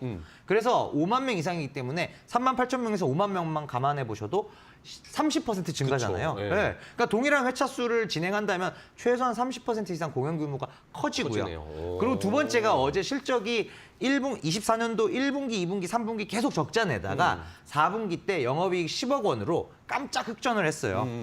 절대 흑자가 나올 수 없었는데 왜 흑자가 나왔을까? 그러게요. 라고 봤더니 베이비몬스터가 아, 나홀로 고군분투했던 4분기 때 앨범을 한 장 냈거든요. 네네. 근데 정말로 이제 어떻게 보면 데뷔 1년 차의 신인인데도 앨범의 총 판매량이 86만 장. 거의 100만 장 가까이 벌써 팔아버리면서 나홀로 이런 이제 깜짝 실적을 견인하는 모습들. 그래서 어떻게 보면은 이제 기둥이 되고 있는 실적이 기둥이 되는 블랙핑크가 드디어 예상보다 빠르게 돌아오고 블랙핑크 외에는 뭐 아무것도 없는 거 아니에요?라고 생각했었던 투자자분들의 어떤 우려를 불식시킬 만큼 베이비몬스터가 신인 IP가 굉장히 빠르게 램프업이 되고 있는 올라오고 있는 이 두 가지 부분이 확인되면서 YG 주가가 최근에 좋은 것이죠. 네. 네. 그럼 올해는 어쨌든 뭐 흑자 전환은 뭐 거의 뭐 기정사실화, 확실하다라고 예. 예 맞습니다. 그렇죠. 확실시된다고 볼 수 그러면 있습니다. 흑자 전환 때문에도 네. 또 부각이 되면서 주가가 네. 올라갈 수 있겠네요. 이미 뭐 52주 신고가는 기록하고 있습니다. 맞습니다. 오늘도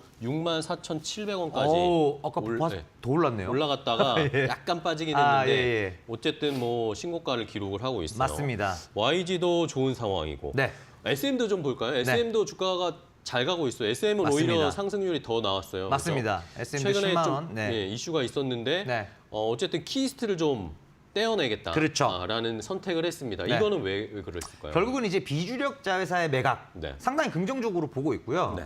왜냐면 이제 이 뭐 드라마 제작사하고 엔터사하고 직접적인 시너지는 사실 없거든요. 그쵸. 그리고 드라마 제작업이라는 게 물론 지금 한한령 해지에 대한 기대감을 가장 많이 받는 업종 중에 하나이기도 하지만 그런 것들을 빼고 봤을 때 기본 체력으로 봤을 때는 넷플릭스나 디즈니 플러스와 같은 글로벌 OTT 쪽의 헤게모니가 완전히 넘어가면서 그쵸. 적정 마진을 창출하기 네. 돈이 안 힘든 되죠. 네. 맞습니다. 네. 그런 환경이거든요. 그래서 SM의 선택 자체는 굉장히 과감히 잘한 선택이라고 보고 있고요. 오히려 DOU 지분을 최근에 늘렸죠. 네, 그쵸. 그러면서 이제 연결 자회사로 편입을 하는 그런 결정을 했는데 이런 부분들이 결국 이제 시너지가 있는 자회사들을 중심으로 우리가 잘하는 엔터 사업을 더 잘할 수 있게 만들겠다. 집중하겠다. 예, 거기에 필요하지 않은 자회사들은 안타깝지만 일단은 적정 가격을 받고 우리가 매각을 하겠다. 예, 그런 의사결정이기 때문에 저는 방향성은 굉장히 긍정적으로 보고 있습니다. 좋습니다. 네. 어쨌든 키스트를 떼어낸 거는 잘한 결정이다라고 네. 생각을 하시는군요. JYP는 어때요? 요즘 JYP가 좀 잠잠합니다. JYP가 사실은 먼저 달렸죠. 네. 4만 원 거의 초반까지 빠졌던 주가가 사실은 2배 올랐습니다. 그쵸, 네. 그래서 그러고 나서 조금 잠잠은 하나 결국은 이제 스트레이키즈의 대규모 소국권 월드 투어가 아마도 한 3분기부터는 실적의 서프라이즈로 계속적으로 연결이 될 거예요. 왜냐하면 미국과 유럽에서 평균 티켓 가격이 25만 원 이상에 달하는 이런 높은 수준의 공연을 이렇게 대규모로 하는 거는 JYP 역사상 처음이거든요. 그래서 이런 부분들이 실적의 서프라이즈로 이어지면서 예상했던 것보다 멀티플이 낮아지는 어떤 이벤트가 기다리고 있고 네네. 또 하나 스트레이키즈가 올해부터 재계약 1년 차에 들어가기 때문에 트와이스 때 그랬던 것과 마찬가지로 유닛과 솔로 같은 것들을 왕성하게 활동을 시작할 거예요.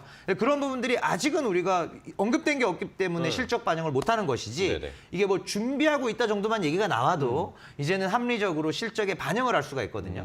그런 부분들이 추가적으로 이제 잡히면서 JYP가 아마도 제 생각으로는 하이브 다음으로 올해 영업이익 성장률이 높지 않을까. 예, 한 40% 이상도 충분히 성장률 측면에서 기대할 수 있는 종목입니다. 네. 어쨌든 뭐 엔터에서는 JYP가 가장 안정적으로 생각하시잖아요. 네, 시청자분들도 네. 개인 투자자분들도 네. 역시 올해 스트레이키즈가 그럼 어떤 활동들을 하고 계획을 가지고 있는지를 저희가 잘 모니터링을 해야 되겠네요. 네, 맞습니다. 자, 좋습니다. 어쨌든 뭐 전반적으로 말씀을 들어보니까 네. 3분기, 2분기 말에서 3분기 정도 되면 이제 엔터사들이 본격적으로 우리 네. 빅4 엔터사들이 여러 가지 뭐 공연이나 계획들을 맞습니다. 쭉 발표할 것으로 보는데 네. 그 전까지는 어쨌든 지금 정도에 사놓고 계속 좀 맞습니다. 가져가는 전략을 네, 강조를 맞습니다. 해주셨네요. 네. 그러면은 뭐 대형사는 이렇게 봤는데 네. 대형사 말고 다른 중소형 엔터주들 중에 네. 또 혹시 뭐 이런 중소형 엔터도 뭐 가져보고 싶다라고 하시는 분들 어떤 정도 보세요? 일단은 이제 대표적으로 우리가 디어유나 노머스 같은 것들을 떠올릴 수 네네, 있겠는데요. 디어유, 노머스. 지금 주가 측면에서 본다면 저는 노머스 쪽도 상당히 좀 관심을 가져볼 만하다. 그러니까.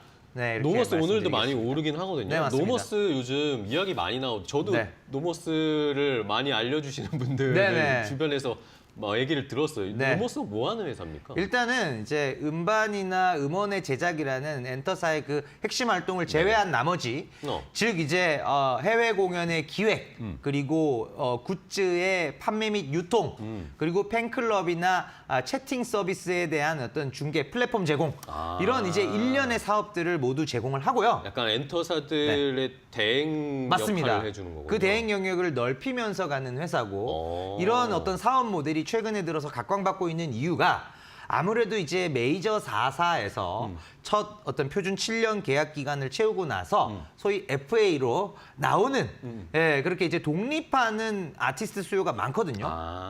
근데 이제 K-팝 아티스트들의 수명도 길어지고 그쵸. 또 어떤 뭐 글로벌하게 이제는 미국, 유럽까지도 통하니까 그 어떤 파이가 커졌거든요. 그래서 7년 이후에 나와도 이 파이들을 조합해 보면은 굉장히 큰 시장이 지금 되어 있습니다. 그렇죠, 그렇죠. 네, 그런 부분들이 이제 최근에 노머스가 투자자분들로부터 각광을 받는 이유라고 생각을 합니다. 그러면 아이돌 출신인데 네. 메인 그런 엔터사에 있다가 네. 다른 쪽으로 계약을 그쵸. 그런 회사랑 계약했을 때 맞습니다. 그런 대행을 해주는 거죠. 맞습니다. 그러면. 독립을 하게 됐을 때 보통은 뭐 1인 기획사나 그쵸, 그쵸. 아주 소규모로 나오게 되는데 어떤 창작 활동 외의 것들은 그쵸. 좀 외주를 주는 게 효율적인 직접 기업 하기가 규모잖아요. 힘드니까. 그럼요. 다 사람 뽑아서 해야 되는데 그러면 이제 그런 매우 작은 규모의 어떤 기업 규모에서는 나머지 활동들은 외주를 주는 게 오히려 더 효율적이기 그쵸, 그쵸. 때문에 그래서 노머스의 전방 시장이 상당히 건강하게 커지고 있는 상황으로 판단하고 있습니다. 알겠습니다. 자, 엔터주 중에 또 새로운 종목, 사실 상장된 지도 얼마 안 됐어요. 네, 맞습니다. 노머스가 작년에 하반기에 상장이 됐으니까 네. 모르시는 분들은 이 기회에 한번 좀 찾아보시는 것도 좋을 것 같고. 자, 마지막 질문 그럼 드릴게요. 자, 그럼 이제 뭐 엔터주는 저희가 너무 좋은 상황이다라고 네네. 쭉 설명을 해주셨어요. 네. 얘기를 들어보면 저희도 설득이 되는데 네. 어쨌든 한한령 해제가 이제 눈앞에 오는 것 같습니다. 네. 체감상. 네. 뭐 한한령 해제되면 늘 수혜받는 업종, 뭐 엔터, 네. 컨텐츠, 네. 뭐 화장품, 네. 여행, 예, 뭐 이런 맞습니다. 게임 이런 네, 네. 것들이 있습니다. 이런 업종들 중에 엔터 말고도 다른 업종들은 좀 살펴볼 게 뭐라고 보세요? 일단은 저는 엔터보다도 미디어가 한한령 해제라는 이슈에 국한해서 본다면 미디어 쪽이 이제 어떤 영업이익의 증가폭이나 이런 것 제일 클 것 같고요. 그다음 물론 엔터도 상당한 수혜가 예상이 되고요. 이 미디어와 엔터는 굉장한 수혜가 예상된다 정도로 제가 코멘트를 할 수 있는데 그 밑으로 이제 여행이나 게임 쪽은 굉장하다라고까지 보기는 어려울 것 같아요. 물론 이제 여행은 작년 11월 달에 이제 비자 면제가 있었고 중국 쪽 성수기 맞이하면서 물동이 늘고는 있으나 네네. 예약이. 근데 이제 그게 차지하는 비중이나 이런 걸로 봤을 때는 아주 임팩트 크진 않거든요. 그리고 또 워낙 단거리다 보니까 ASP가 좀 낮고요. 그리고 이제 게임 같은 경우에는 평균적으로 보면은 영업이익 증가율이 그렇게 높진 않아요. 한 5%? 이 정도 수준인데 네네. 문제는 기업별 편차는 큽니다. 그쵸. 그래서 좋은 애들은 정말 잘 되고요. 또 아닌 애들은 또 정말 안 되기 때문에 게임 쪽은 사실 옥석 가리기로 가야 되고 결국 이제 중국 쪽에서 오랫동안 영업해온 IP가 있느냐.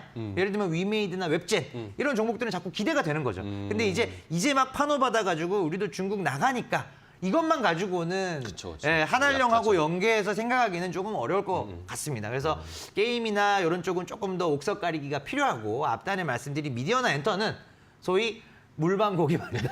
웬만하면 다 좋다. 건져야 된다. 예, 웬만하면 다 좋다. 네. 이렇게 말씀을 드릴 수 있을 것 같습니다. 알겠습니다. 네. 좋습니다. 콘텐츠 엔터는 지금 뭐 분위기 너무 좋은 상황이고 게임은 뭐 옥석가리기 네. 해야 된다니까 네. 다음에 한번 네. 연구원님이 옥석가리기 저랑 같이 한번 알겠습니다. 게임도 한번 해보는 것도 재밌을 것 같습니다. 네네 불러주십시오. 네, 감사합니다. 알겠습니다. 네. 자, 오늘 김윤호 연구원과 엔터주 집중 분석을 해봤습니다. 오늘 좋은 인사이트 주셔서 감사하고 다음에 또 뵐게요, 연구원님. 네, 감사합니다. 고생 많으셨습니다. 네, 감사합니다.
안녕하세요. 매드토코 신일섭입니다. 오늘의 주제는 미국 시장 급락 충격, 대한민국 증시 폭락, 레이더에 안 걸리는 골판지 드론 나온다. 특징주 테린 포장입니다.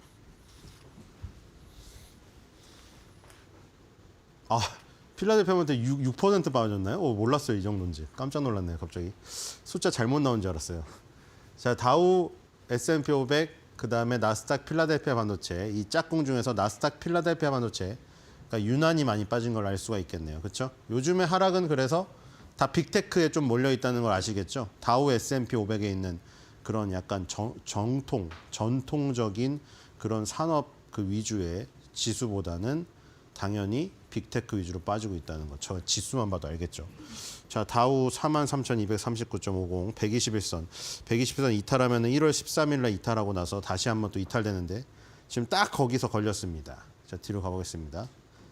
나스닥도 3%, 나스닥은 여기 무너져 버렸네. 그렇죠? 다우는 121선 안 무너졌는데 나스닥은 121선이 무너졌어요, 지금. 그렇죠? 와, 음봉 길이가 이게 몇이죠? 19,200에서 18,500이면 거의 와, 이게 1,000짜리인가요? 거의 이게 그러면? 오, 엄청나게 어마어마하네. 한 700짜리네요. 그렇죠? 왜 이렇게 긴가요? 장대 음봉이네요. 정말 이게 정말 말 그대로 장대 음봉이에요. 그렇죠? 요런 봉의 길이에 비해 와, 너무 기네요. 거의 피눈물 상태고 지금. 자, 뒤로 가보겠습니다. S&P 500도 거의 1.59, 121선에서 빠졌네요. 그나마 그 다우가 저게 지금 역시 다우에 엔비디아랑 애플이 있는데, 그렇죠? 애플이 들어오고 엔비디아가 또 들어왔잖아요. 그래도 다우 30 종목은 전통적인 산업들이 많잖아요. 또 금융주나 방산주나 이런 게 그래도 많아서 다우 30은 그나마 약보합인데 다른 것들은 뭐 그 급락을 피할 수가 없었네요. 그렇죠? 자, 지금 120선 깼고, 자, 필라델피아 반도체 지수, 반도체가 그냥 박살이 났다는 얘긴데요. 이거 그러면 야, 이게 다 결국에는 위로 이렇게 치는 것들이 다 무의미해졌네요. 뭐 물론 뭐 인생도 그렇고 뭐 어떤 게 무의미하겠습니다만 모든 행위와 모든 흔적에는 의미가 있지만 좀 아쉬운 거죠. 여기 지금 저점 부근을 완전히 깨는, 와, 이것도 길이가 상당하네요. 5,050하고 여기 끝에가, 그러니까 이 시가가 거의 5,050이잖아요. 여기 봉의 끝이 시가고 봉의 이 꼬리는 그 장중 고가잖아요. 근데 이게 여기면 한 5,050 정도 되니까 밑에 종가는, 그것도 종가가 또 최저가네요. 또 그렇죠. 밑에는 꼬리가 없어요. 그러니까 밑에 꼬리가 없다는 거는 이 종가가 최저가로 끝나는 최악의 상황이었던 거죠. 4,700 정도니까 이것도 거의, 야, 이거 한 300포인트짜리 이게. 이 길이가 어마어마한데요, 지금. 뒤로 가겠습니다.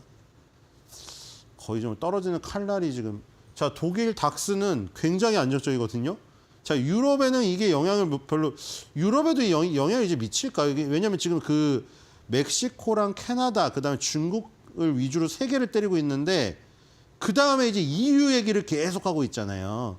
그 EU가 처음 생겼던, 처음 만들어졌던 그 태초의 그 논리가 미국을 괴롭히기 위해서, 미국에서 뭐 뺏어 먹기 위해서 만들었다, 이렇게 계속 그 발언을 하고 있잖아요, 지금. 이 프랑스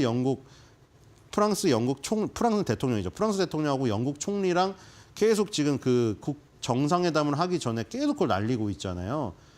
물론 또 뭐 자기가 젤렌스키를 독재자라고 한 적이 없다고 또 발을 빼는 거 보니까 또 나중에 또 뭐 이제 난 EU를 뭐 그렇게 나쁘게 얘기한 적 없다, 또 이렇게 얘기해버릴까 모르겠는데, 어쨌든 EU를, 영국은 EU가 아닙니다만, 그렇죠? 영국은 탈퇴했죠. 근데 어쨌든 간에 EU에도 관세를 부과해서 똑같이 유럽에서 빼먹겠다 이랬기 때문에 또 여기까지 또 영향을 미칠지 모르겠으나 아직까지는 여파가, 그렇죠? 보시면은 독일, 프랑스 지금 거의 뭐 변동 없었습니다. 그렇죠? 독일이 1.07이고 프랑스는 0.51밖에 안 빠졌거든요. 그리고 유럽 전체적으로 봐도 그렇죠. 유럽 전체적으로 봐도 그렇죠. 크게 빠진 나라는 별로 보이지 않습니다. 그렇죠? 폴란드, 노르웨이도 다 0점대고 제일 많이 빠진 게 뭐 포르투갈인데, 사실 포르투갈은 별로 좀 중요치가 않아요. 남유럽의 돼지라고 불리던 그 지역이잖아요. 스페인, 포르투갈, 그리스가 남유럽의 돼지들이라고 막 게으르게 하다가 부패하고 그래서 한번 완전 휘청였잖아요, 경제가. 저긴 중심이 아니고 유럽의 중심은 독일, 프랑스, 영국 뭐 이런 쪽이죠. 북유럽의 노르웨이, 핀란드. 자, 뒤로 가보겠습니다. 유럽은 큰 타격은 없었고요. 자, 브라질은 일단 플러스 기록을 했는데 큰 의미는 없고, 뒤로 가보겠습니다. 브라질, 인도는 원래 이 전부터 나빴잖아요. 자, 인도도 밑으로 파고 들어가지고 지금 내려가고 있고요. 자, 뒤로 가겠습니다. 자, 이렇게 되면 상해 심천만 다르죠. 이거 상해 심천 아예 따로 놀아요, 지금. 중국에 계속 관세를 부과한다고 해도 그게 문제가 아니라 얘는 약간 다른 나라 증시, 특히 선진국 증시랑 청개구리 증시라고 했죠. 지금 선진국 증시 흔들리니까 얘는 지금 오히려 좋아요. 지금 그림이 상당히 탄탄하잖아요. 지금 이게 급등한 다음에 위로 지금 뻗고 있죠. 이게 조정이거든요. 조정을 이렇게 위로 올려치면서 하는 거는 상당히 강한 조정이에요. 그렇죠? 마치 조정 같지 않은 조정이잖아요. 지금 이게 만약에 위로 뻗으면 이제 상승 N자가 딱 완성이 되는 거잖아요. 그림이 상당히 좋습니다. 자, 심천도 보겠습니다. 심천 한 발 더 앞서 나가고 있잖아요. 그렇죠? 여기 더 위에 가 있잖아요. 지금. 네, 뒤로 가겠습니다. 이게 그래서 오히려 선진국 증시가 조금 비리비리해야 상해 심천은 좋은. 봐봐요, 이거 선진국 증시 이러잖아요. 지금 아시아에서 대만 니케이가 무너지니까 상해 심천이 완전 청개구리죠. 같은 아시아에 있는데 이렇게 다르다는 거. 그러니까 같은 지역은 같은 아시아인데 작동 원리가 완전히 다르다는 거 말고는 설명이 안 되잖아요, 지금. 그렇죠? 일본, 중국, 대만, 한국 다 여기 주변에 있어서 무역을 서로 하고 이런 나라들인데 지정학적으로 비슷한 곳에 있잖아요. 완전 지수는 딴판입니다, 이거. 그렇죠? 이게 작동 원리가 똑같으면 상해 심천만 저렇게 갈 리가 없잖아요, 지금. 지금 일본이 완전히 저기 밑에 일본도 결국 필라델피아 반도체 지수랑 비슷하죠, 이거. 밑단의 하단부를 다 붕괴시켜서 밑으로 빠져버렸어요, 얘도. 니케이도 그렇게 버티던 게 좀 의미가 없어졌죠. 뒤로 가보겠습니다. 자, 대만도 한 단계 그 니케이보단 좋았었는데 얘도 결국 그래도 한 단계 위에 있었기 때문에 박스권 하단은 붕괴가 안 됐죠. 아직 좀 많이 남긴 했죠. 자, 뒤로 가보겠습니다. 자, 한국도 여지없이 그렇죠?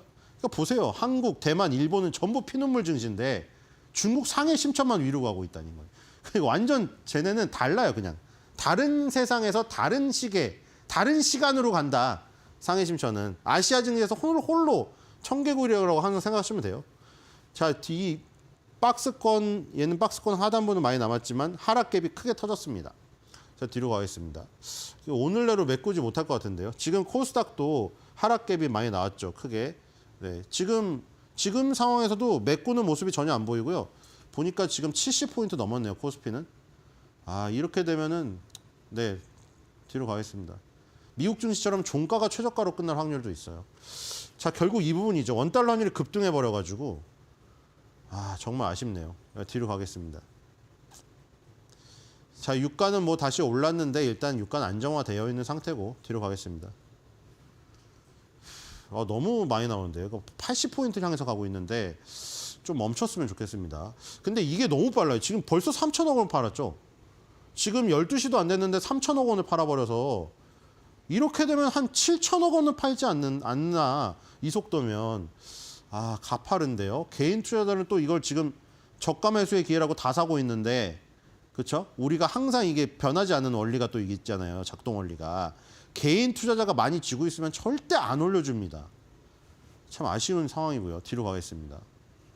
개인 투자자분들 저렇게 사면은 장 마감 때 되면은 거의 8천억 원도 사겠는데요. 이게 지금. 벌써 개인 투자자분들 5천억 가까이 산 게 어제 끝날 때보다 더 많이 샀어요. 지금 어제 오늘 벌써 1조 사셨습니다. 아, 이렇게 많이 지고 있는 상태에서 주가를 올려줄 리가 없는데요. 뒤로 가겠습니다. 지금 수급적으로도 완전히 지금 악수로 가고 있습니다. 지금. 자, 지금 뭐 빅테크 기업 위주로 다 빠졌고 제일 많이 빠진 게 엔비디아가 9%가 빠지는 충격적인 그 2위가 이제 브로드컴이죠. 그러니까 엔비디아, 브로드컴. 지금 완전히 그 빅테크 뭐 데이터 센터 이 지금 인공지능 생성형 AI의 해자 그 둘이 지금 가파르게 빠졌다는 거. 그리고 그 뒤를 백업해주는 TSMC마저 무너졌습니다. 그렇죠? 대만에도 TSMC가 있지만 얘는 ADR로 이제 상장이 아메리칸 예탁증서로 미국에 상장이 되어 있는 건데 결국에는 이 라인이 다 무너지는 거죠. 엔비디아와 TSMC 이 데이터 센터의 슈퍼칩을 제조하는 모든 밸류 체인이 무너지고 있다. 자, 그 다음에 이제 반사적으로 제일 많이 오는 건 버크셔 해서웨이죠. 그 다음에 비자카드. 그러니까 이제 마스터카드까지 금융주. 버크셔 해서웨이는 보험주로 봐야죠. 거의 개이코 보험회사로 먹고 사는 이 지금 집단이기 때문에. 자, 그러니까 금융주가 방어를 쳤고, 그렇죠? 월마트 같은 충성 고객이 높은 마트주만 버티고 나머지 빅테크는 다 박살이 났습니다. 뒤로 가겠습니다. 자, 일본도 지금 한 개도 못 살아남았네요, 지금. 자, 일본도 보시면 제일 많이 빠진 게 이 15위의 소프트뱅크 그룹 4.63, 그다음에 히타치 4.39, 이 두 개가 막 가장 많이 빠졌죠. 이 연결된 거는 얘기 드렸죠. 엔비디아, 브로드콤, TSMC 미국 시장에, 그다음에 이 저기 일본에서 히타치, 소프트뱅크 그룹 결국 다 연결되어 있어요. 자, 뒤로 가겠습니다. 자, 대만입니다. 대만에 지금 쭉 보니까 대만도 지금 중화텔레콤, 이 델타전자, 지오펀 금융지주 빼고 하남 금융지주까지 금융주들 빼고 다 마이너스입니다. 뒤로 가겠습니다. 빨리 가야겠네요. 자, 비자카드입니다. 비자카드만 살아남았고요. 모건 스탠리에서 목표가 탑픽 종목, 중립 목표가 제시될 것이라고 하면서 탑픽 종목으로 얘기가 나왔습니다. 뒤로 가겠습니다. 자, 귀주머체도 그들 좋고요, 모습이. 뒤로 가겠습니다.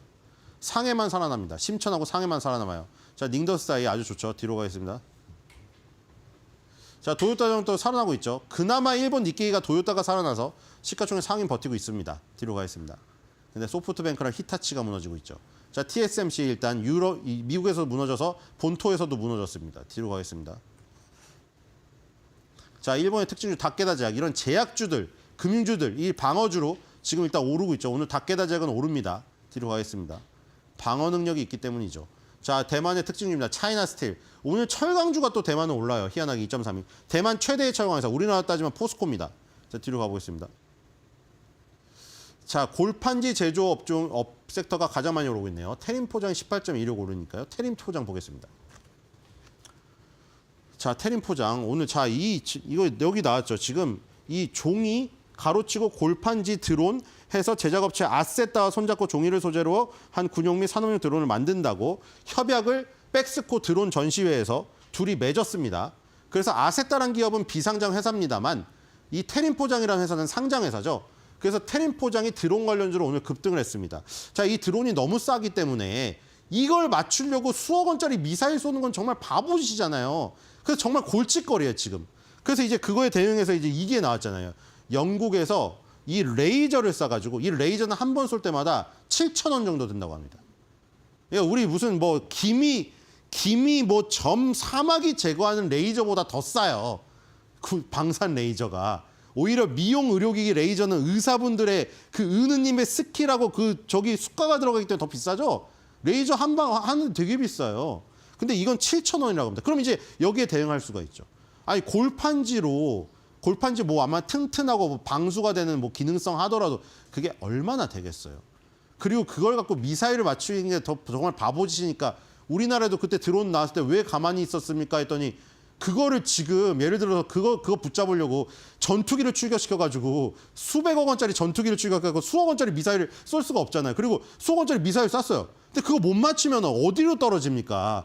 서울 상공에 있는데 서울 시민들 다치는 거 아니에요. 그러니까 이도 저도 못하니까 이제 막 재밍이라고 혼란스럽게 해가지고 드론을 막 서로 곤두박질치게 하거나 그 교란을 시켜가지고 엉뚱하게 다시 자기네를 공격하게 하거나 뭐 이런 것들이 나왔는데 이제는 그것까지 회피하려고 이제 재질을 종이로 바꿔버리는. 그러니까 요게 대응하는 레이저 무기가 나고 지금 이제 이런 시대가 이제 미래의 전장 시대는 완전히 저기가 바뀌게 된다. 지금 테림 포장 레이더 피한 종이 드론 만든다 해서 급등을 했는데 테림 포장은 아시다시피 예전에 쿠팡 관련이다 이런 걸 뜨는 겁니다. 택배가 굉장히 잘 되고 뭐 이러면은 이게 뜨는 거였는데 오늘은 완전 다른 모습으로 지금 급등을 하고 있죠. 지금은 몇 퍼센트인지 모르겠는데 이 정도 지금 유지하고 있는 상태고요.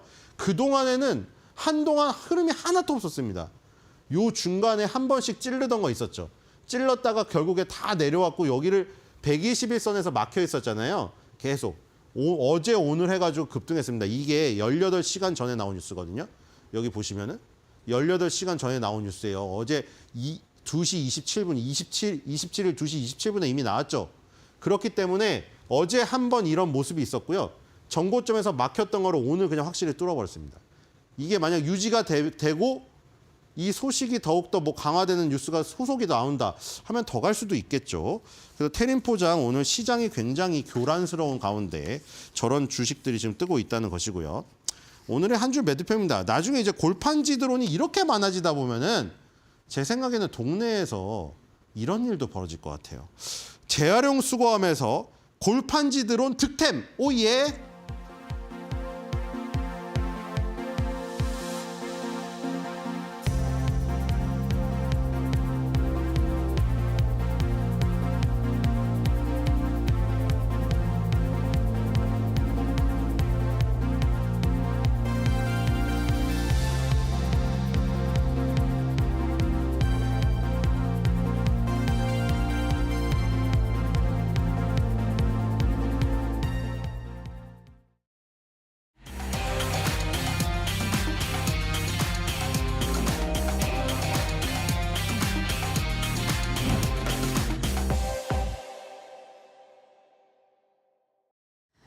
대담한 대담 시작을 하겠습니다. 올해 유럽에서요, 이산화탄소 배출 기준이 강화가 됩니다. 전기차 시장에 미치는 영향력을 오늘 진단해 드리도록 하겠습니다. 오늘 윤석천 경제평론가님 와 계십니다.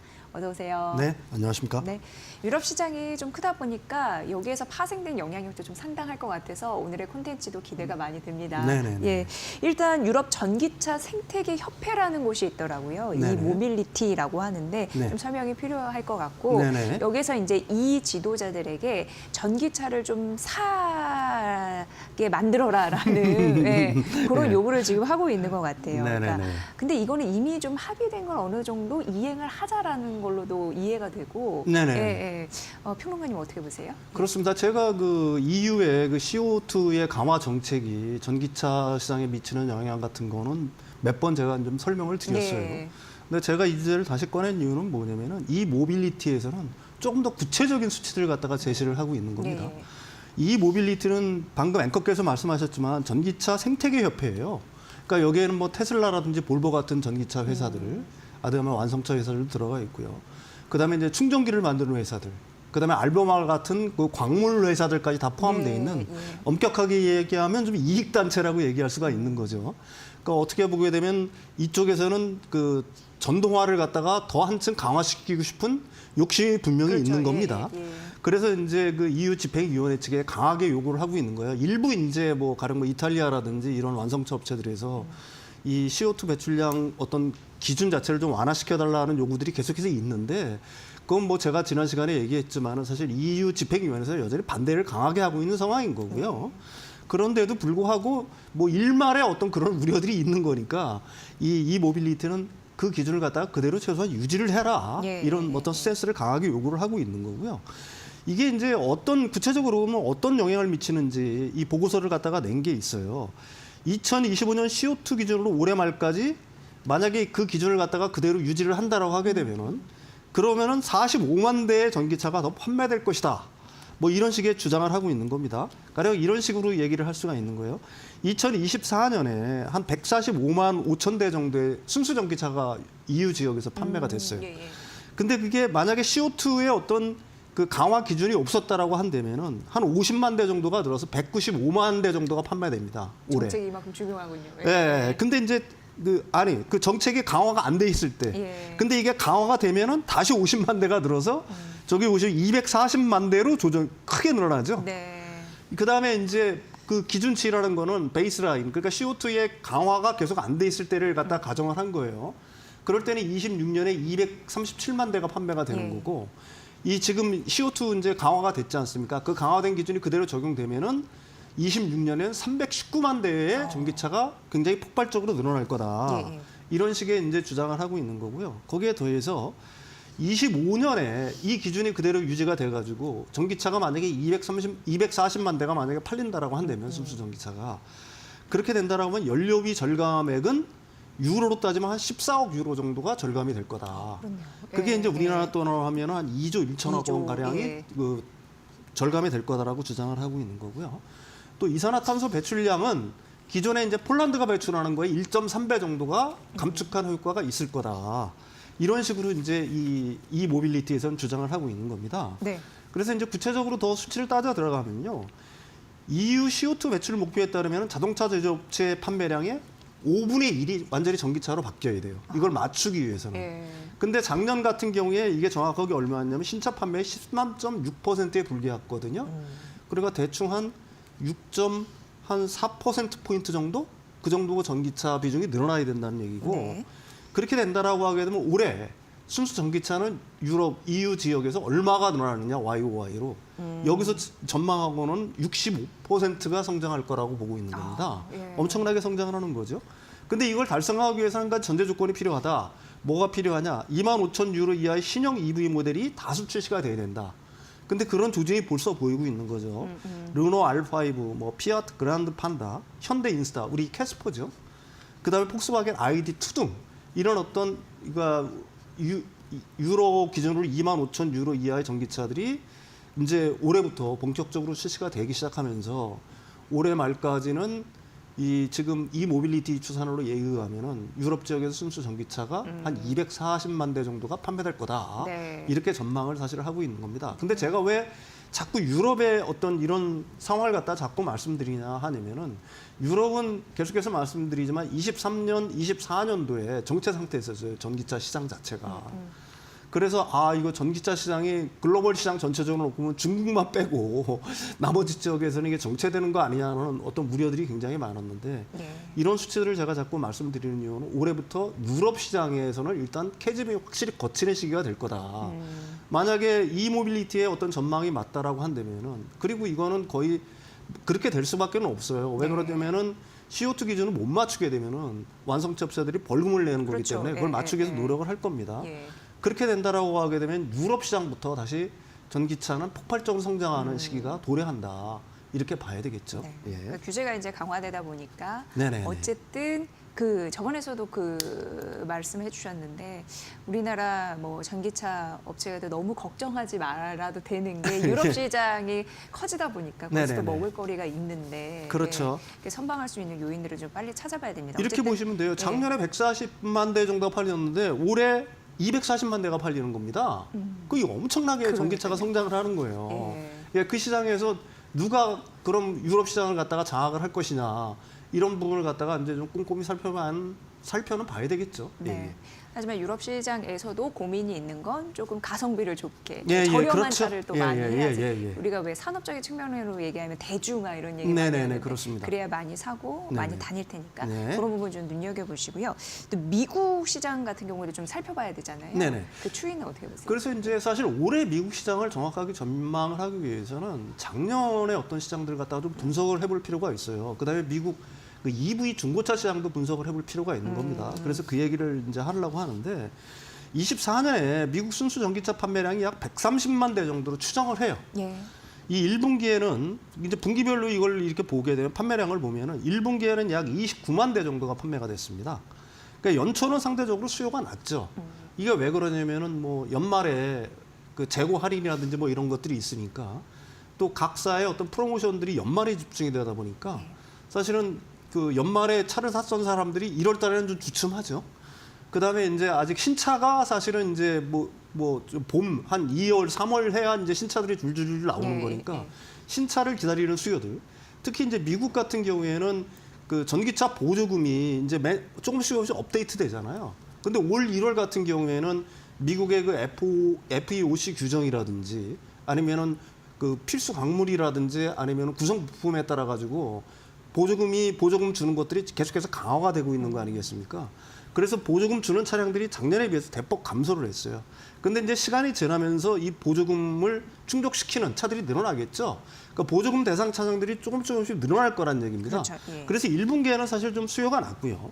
그러니까 2분기부터 이게 좀 낮아지는 거예요. 2분기 작년에 약 32만 대 정도가 판매됐는데 이게 이제 봄철의 수요 회복, 그다음에 신모델이 이제 출시가 되니까 수요들이 조금씩 살아나는 거죠. 그리고 이제 가을이 들어가면 그 3분기에는 약 33만 5천 대. 여름 이후 이제 가을로 졸업하면서 판매가 조금씩 증가하는 거고요. 작년에는 이례적으로 4분기에 36만 5,824대가 판매됐어요. 예. 이게 전체의 약 28% 정도가 판매됐는데 이건 좀 이례적이에요. 보통은 이제 사실 전기차가 그 연초보다는 연말로 갈수록 점점 많이 팔리는 게 어떻게 보면 계절적인 어떤 패턴이라고 얘기할 수 있는데 작년에는 4분기에 좀 유난히 좀 많이 팔렸다 이런 게 있습니다. 그래서 이제 분석을 해놓은 것들이 있어요. 그럼 왜 4분기에 이렇게 많이 팔렸지? 그러니까 제가 이제 그 몇 주 전에 이런 얘기를 했을 거예요. 이제 보조금에 대한 우려가 있으니까 정확히 보조금이 아니라 세액공제입니다. 그 7,500달러 주는 세액공제예요. 그 세액공제에 대한 트럼프 대통령이 들어오면서 좀 우려들이 있는 상황들이다 보니까 이거 조만간 없어질지도 몰라. 그러니까 나 이거 빨리 사야 돼. 그래서 그런 수요들이 앞으로 좀 땡겨왔다. 그러니까 미래 수요 자체들을 갖다 땡겨온 영향들이 분명히 있다라고 얘기하는 거고요. 그다음에 이제 그 미국의 주요 완성차 업체들이 좀 볼륨급의 차들을 갖다가 좀 내놓은 측면들이 사실은 있습니다. 네. 그게 이제 뭐 쉐보레의 GM이죠. 이코녹스라든지 아니면은 여기 이제 혼다 같은 차량도 작년에 굉장히 많이 팔렸어요, 생각보다. 혼다는 이게 자체 그 EV 플랫폼이 아니라 아까도 얘기했지만 GM의 그 이코녹스 플랫폼 있잖아요. 그걸 약간 바꾼 차예요. 아, 혼다가요? 네, 근데 이거 리스 조건을 엄청 좋게 해놨더라고요. 월 한 200달러인가? 200에서 250달러 하나의 정도면. 전략이었네요. 그렇죠. 그러니까 이게 영업 마진이 뭐 어떻게 되는지는 모르겠는데 하여튼 연말에 그래서 혼다가 굉장히 약진을 했습니다. 그러니까 테슬라, 그다음에 포드 같은 경우에는 전통적으로 뭐 F150 라이트닝인가요? 그 차 이제 전기차 버전이 굉장히 많이 팔렸고요. 쉐보레는 아까도 얘기했지만은 그 GM의 이코녹스 그게 이제 볼륨급 차종들이 나오면서 사실은 많이 팔렸다라고 얘기할 수가 있는 겁니다. 쭉 보시면. 그래서 이제 이게 중요한 이유는 작년도 거를 봤단 말이에요. 그럼 올해 EV 판매는 어떻게 될 거냐? 아직도 EV 판매 그 세액 공제가 없어질 거라는 두려움이 여전히 남아 있는 거죠. 그래서 그 보조금을 받으려고 하는 사람들은 좀 서둘러. 그렇죠. 이 아까도 얘기했지만은 좀 미래 수요를 당기는 기제로 작용을 할 거고요. 이게 왜 중요하냐고 하면은 사실 이런 식으로 EV 판매가 좀 늘어야지 그 완성차 업체들은 대량 생산할 수가 있고 규모의 이익을 거둘 수가 있는 거잖아요. 그래야지만 EV 전기차 가격이 내려가는 겁니다. 이 전기차의 어떤 가장 큰 허들은 조금 이따 중고차 부분에서 설명을 하겠지만은 누가 뭐래도 가격이에요. 가격. 네. 가격이 아직은 높다는 게 제일 큰 장애물이거든요. 맞습니다. 그걸 어떻게 볼 수 있냐면은 사실 작년에 미국에서의 그 중고 전기차 시장이 엄청 폭발적으로 성장을 했어요. 이 통계가 작년 10월 달까지밖에는 자세하게 나와 있지는 않은데 작년 10월 기준으로는 중고 전기차 판매가 YOY로 40%가 늘었습니다. 엄청나게 늘어난 거죠. 그럼 이거 왜 이렇게 늘어났을까? 이걸 볼 필요가 있잖아요. 작년에 테슬라 자동차 가격을 좀 인하했잖아요. 신차 가격을 인하를 만약에 하면서 그러면 중고차 가격이 당연히 떨어지잖아요. 그러니까 중고차 가격이 한 6% 정도를 갖다가 하락을 했어요. 그러면서 이제 그 구매 진입 장벽이 굉장히 낮아진 거고요. 중고차 살 때도 4,000달러 정도 세액 공제를 해주잖아요. 그러니까 그 수요가 완전히 이 중고차 시장으로 그 어떻게 보게 되면은 밀려들었다라고 얘기할 수가 있는 거고. 네. 그래서 중고차 평균 재고 일수가 그 작년에 48일이었다라고 해요. 그러니까 중고차가 들여와서 딜러가 들어와서 이걸 팔 때까지 48일이 평균적으로 걸렸다는 건데 내연차가 46일이거든요. 그러니까 내연차랑 거의 비슷하게 들여놓으면 팔렸다는 얘기니까 그러네요. 중고차 인기가 굉장히 높았다는 얘기입니다. 그러니까 이것이 말해주는 바는 분명한 거예요. 가격이 내려가면은 수요는 있다. 근데 이제 가격이 내려가기 위해서는 사실 이게 좀 어떻게 보게 되면은 좀 아이러니한 얘기지만 전기차가 지금보다 더 많이 팔려야 된다. 예. 그래야지만 사실 그 OEM 업체 입장에서는 완성차 이익이 업체 입장에서는 나니까. 예, 그렇죠. 예, 규모의 경제를 예, 달성할 수가 예, 있으니까. 그 부분이 이제 사실은 올해 정도로 보고 있는 거예요. 올해 정도로. 그러니까 그렇게 되면은 나중에는 보조금이 없어도 사실은 전기차와 대등한 수준의 어떤 가격들이 형성될 거다. 그 시점을 뭐 대부분의 전략가들은 한 26년 정도로 보고 있더라고요. 내년. 예. 지금 이제 트럼프 행정부가 미국 우선주의 정책을 좀 강하게 펼치면서 압박 아닌 압박을 하고 있는 상황인데 네네네. 여기에 대한 영향력은 어떻게 우리가 또 따져봐야 될 건 또 따져봐야 돼가지고. 우리나라에서는 이게 패스트트랙, 그러니까 미국에 투자를 할 때 패스트트랙 정책을 시행한다는 걸로 이제 우리나라 언론 보도들은 많이 나왔는데 예. 정확한 명칭은 미국 우선주의 투자 정책이에요. 거기도 우선주의가 들어갔습니다. 이게 네. 25년 2월 21일 날 발표된 건데 그 새로운 어떻게 보게 되면 투자 정책을 발표했다라고 얘기할 수는 있겠죠. 그게 두 가지 이제 아주 중요한 목표를 갖고 있는 겁니다. 미국의 경제적 자립. 미국이 경제적으로 자립해야 돼? 이렇게 의문을 표시하는 분들이 많을 텐데 이 여기서 말하는 경제적 자립이라고 얘기를 하는 거는 구체적으로 미국의 전략 산업들이 있잖아요. 가령 뭐 반도체라든지 인공지능이라든지 아니면 거기에는 2차 전지, 그다음에 자동차도 포함이 돼 있는 겁니다. 의약품도 포함이 돼 있고요. 이것들은 공급망을 자체적으로 해결하겠다라고 얘기를 하는 거예요. 그러니까 과거에는 아웃소싱을 줘서 가령 뭐 반도체 같은 거는 아시아에서 생산하고 했는데 이제 미국 내에서 생산하겠다는 얘기입니다. 한마디로 얘기해서. 두 번째는 이제 국가 안보를 강화하는 측면에서 이 투자 정책을 시행하겠다고 하는 건데 구체적으로 해외 기업과 동맹국의 투자를 유도를 하겠다는 겁니다. 그렇지만 적대국, 특히 중국 투자 제한에 완전히 초점이 맞춰져 있는 거예요. 조금 더 구체적으로 살펴보면은 전략 산업, 그러니까 반도체, 의약품, 자동차, 인공지능 등에 대한 동맹국 투자를 촉진하기 위해 신속 어떻게 보게 되면 심사 절차인 패스트트랙 제도를 갖다 도입을 하겠다. 이게 첫 번째고요. 그다음에 해외 기업이 미국의 이런 어떤 전략 산업 부분에 있는 기업들이 미국에 투자를 할 경우에는 관세를 깎아준다거나 관세를 유예한다거나 면제해주는 정책을 시행했다. 이거고요. 그러니까 한마디로 얘기해서 자동차 25% 관세를 설정을 했지만 아직 뭐 시행을 안 했습니다. 미국 내에 투자를 하면 그거 없애주겠다는 얘기예요. 그다음에 이제 또 하나 눈에 띄는 점은 적대국에 대한 투자 제한입니다. 특히 중국에 대한 투자를 완전히 제한하겠다. 그래서 외국인 투자 심의위원회라고 있지 않습니까? CFIUS 권한을 강화해서 전략 산업 분야에서는 중국 기업의 인수나 투자를 제한한다. 다시 말해서 전략 산업 분야에 대해서는 그 중국의 발디딤, 그러니까 어떻게 보게 되면은 조금의 어떤 침투도 용납하지 않겠다는 어떤 강한 의지를 갖다가 드러냈다라고 얘기할 수가 있는 거고요. 그 전략 산업이라는 건 다시 한번 말씀드리지만 반도체, 인공지능, 양자, 생명공학, 의약품, 2차 전지, 자동차, 핵심 광물까지 여기에 포함이 돼 있는 거예요. 그러니까 정책 목표는 분명한 거죠. 뭐 글로벌 공급망에서 중국 의존도를 갖다 줄여나가는데 특히 전략 산업 분야에서는 완전히 중국을 갖다 배제하겠다, 디커플링 하겠다는 의지를 표명한 거고요. 네. 그다음에 뭐 계속 드리는 말씀이지만 동맹국 투자는 계속해서 유도를 하고 적대국 투자는 차단을 하면서 관세를 통해 미국 내 제조업을 갖다가 부흥을 시키겠다. 근데 사실 이게 돌이켜 보면은 바이든 때랑 크게 달라진 게 없어요. 네. 그렇죠? 근데 바이든은 뭐예요? 당근 정책을 쓴 겁니다. 보조금을 통해서 미국 내로 이런 전략 산업들을 갖다 유치하려고 했던 반면에 트럼프는 왜 우리가 보조금을 주면서까지 그렇게 해야 돼? 그러니까 관세 위협이라든지 관세 협박을 통해서 그러니까 한마디로 채찍을 들어서 동맹국의 투자를 갖다가 유치해내겠다. 그걸 통해서 이제 미국 내의 전략 산업의 어떤 공급망의 어떤 기반 자체를 갖다가 완성을 하겠다는 거고요. 따라서 제가 왜 이 주제를 갖다가 특별히 뽑았냐 하면은 사실은 미국이 필요한 전략 산업 중에서는 한국이 굉장히 강점을 갖고 있는 분야들이 있단 말입니다. 반도체도 마찬가지고요. 2차 전지 섹터도 마찬가지고 전기 자동차도 역시 마찬가지죠. 이런 부분에서는 미국이 필요한 부분이라는 점을 갖다가 명확하게 할 필요가 있는 거고 또 하나 뭐냐면 미국의 우선주의 정책의 핵심은 사실은 중국과의 어떤 패권 경제, 중국을 갖다 배제시키겠다는 의지 이런 것들을 갖다가 이번 정책에서도 명확하게 드러냈다. 그래서 과연 우리나라의 어떤 산업들, 우리나라가 우위에 있는 산업들이 과연 지금 그 트럼프 정책으로 인해서 굉장히 피해를 볼까를 갖다가 굉장히 염려를 하고 있지만 반드시 그럴까라는 점에서 저는 의문의 여지가 있다. 네. 이런 말씀을 드립니다. 네. 예. 워낙 이제 평론가님이 분석을 잘 해주시다 보니까 저희 대담한 대담 콘텐츠의 인기도 날로 높아지고 있는 상황이에요. 그리고 올해 보면은 또 역시나 전기차 투자 환경이 어떻게 될까 많은 분들이 목말라 하고 계시는데 앞으로도 잘 부탁드립니다. 오늘도 아주 잘 들었습니다. 예. 오늘 대담한 대담 윤석정 경제평론가님과 함께 분석 들려드렸습니다. 고맙습니다.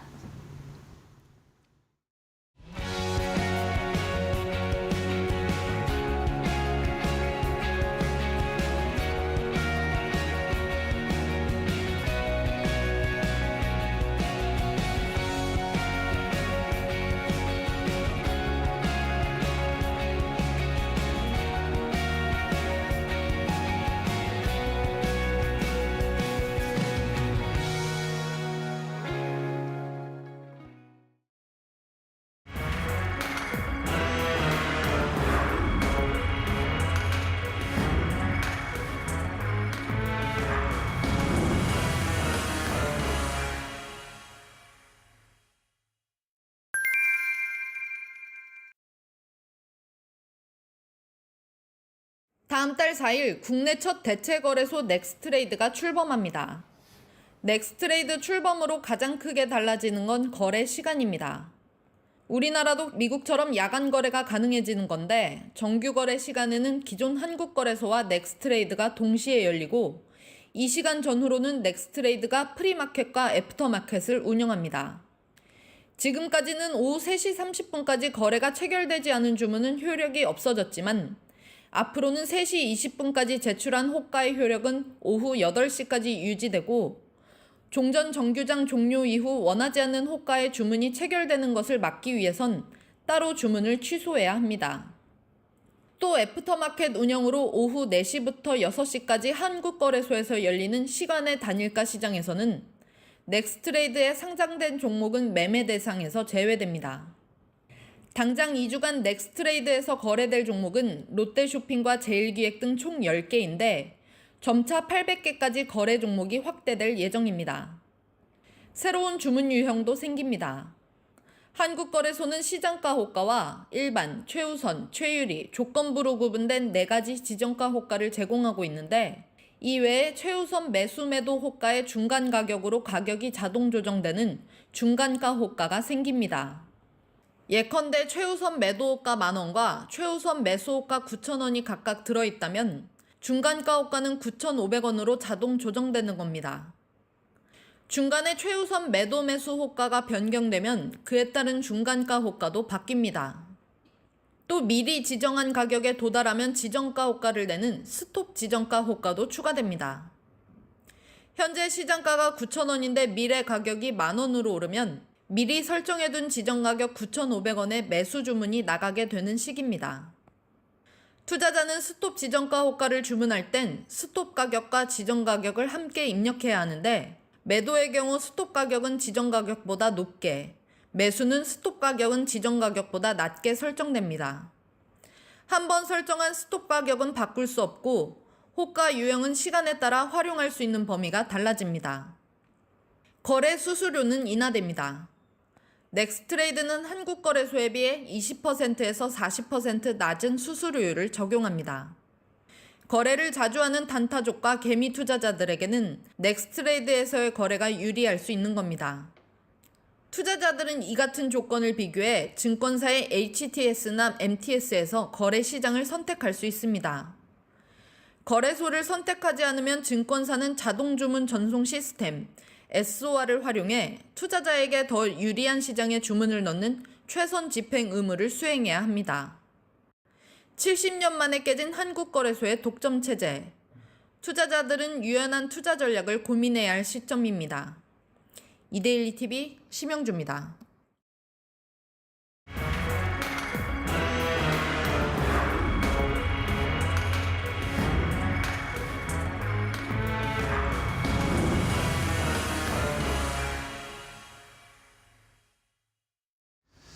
자, 다음 주부터 새로운 대체거래소 제2의 증권 시장이 열립니다. 넥스트레이드라고 3월 4일부터 시작이 되는데 초반에는 10가지 종목 정도밖에 투자할 수 있는 게 없지만 시간 순서대로 한 주 한 주씩 늘려간대요. 이러면서 3월 27일 정도 그 주에 삼성전자나 SK하이닉스나 우리가 많은 관심을 가지고 있는 그런 대형주들, 주요 종목들이 또 넥스트레이드에서 거래가 가능해집니다. 이러다 보니까 새로운 또 투자 전략이 필요한 상황도 됐습니다. 이제 시간 외에 애프터마켓에서도 거래가 할 수 있고 애프터마켓에서 과연 이제 공시 시간 이후에 뭔가 이슈가 나온다거나 뉴스가 나왔을 때 이제 주가에 반영이 되겠죠.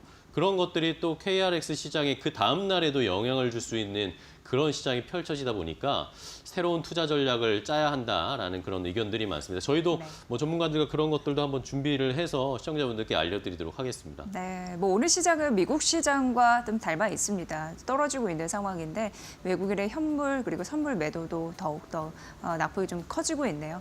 어찌됐건 지속적으로 관세 영향은 시장에서 더 받아갈 것 같아요. 네. 다음 주도 이런 점 면밀히 따져서 여러분께 정보 전달 잘 해드리도록 하겠습니다. 네.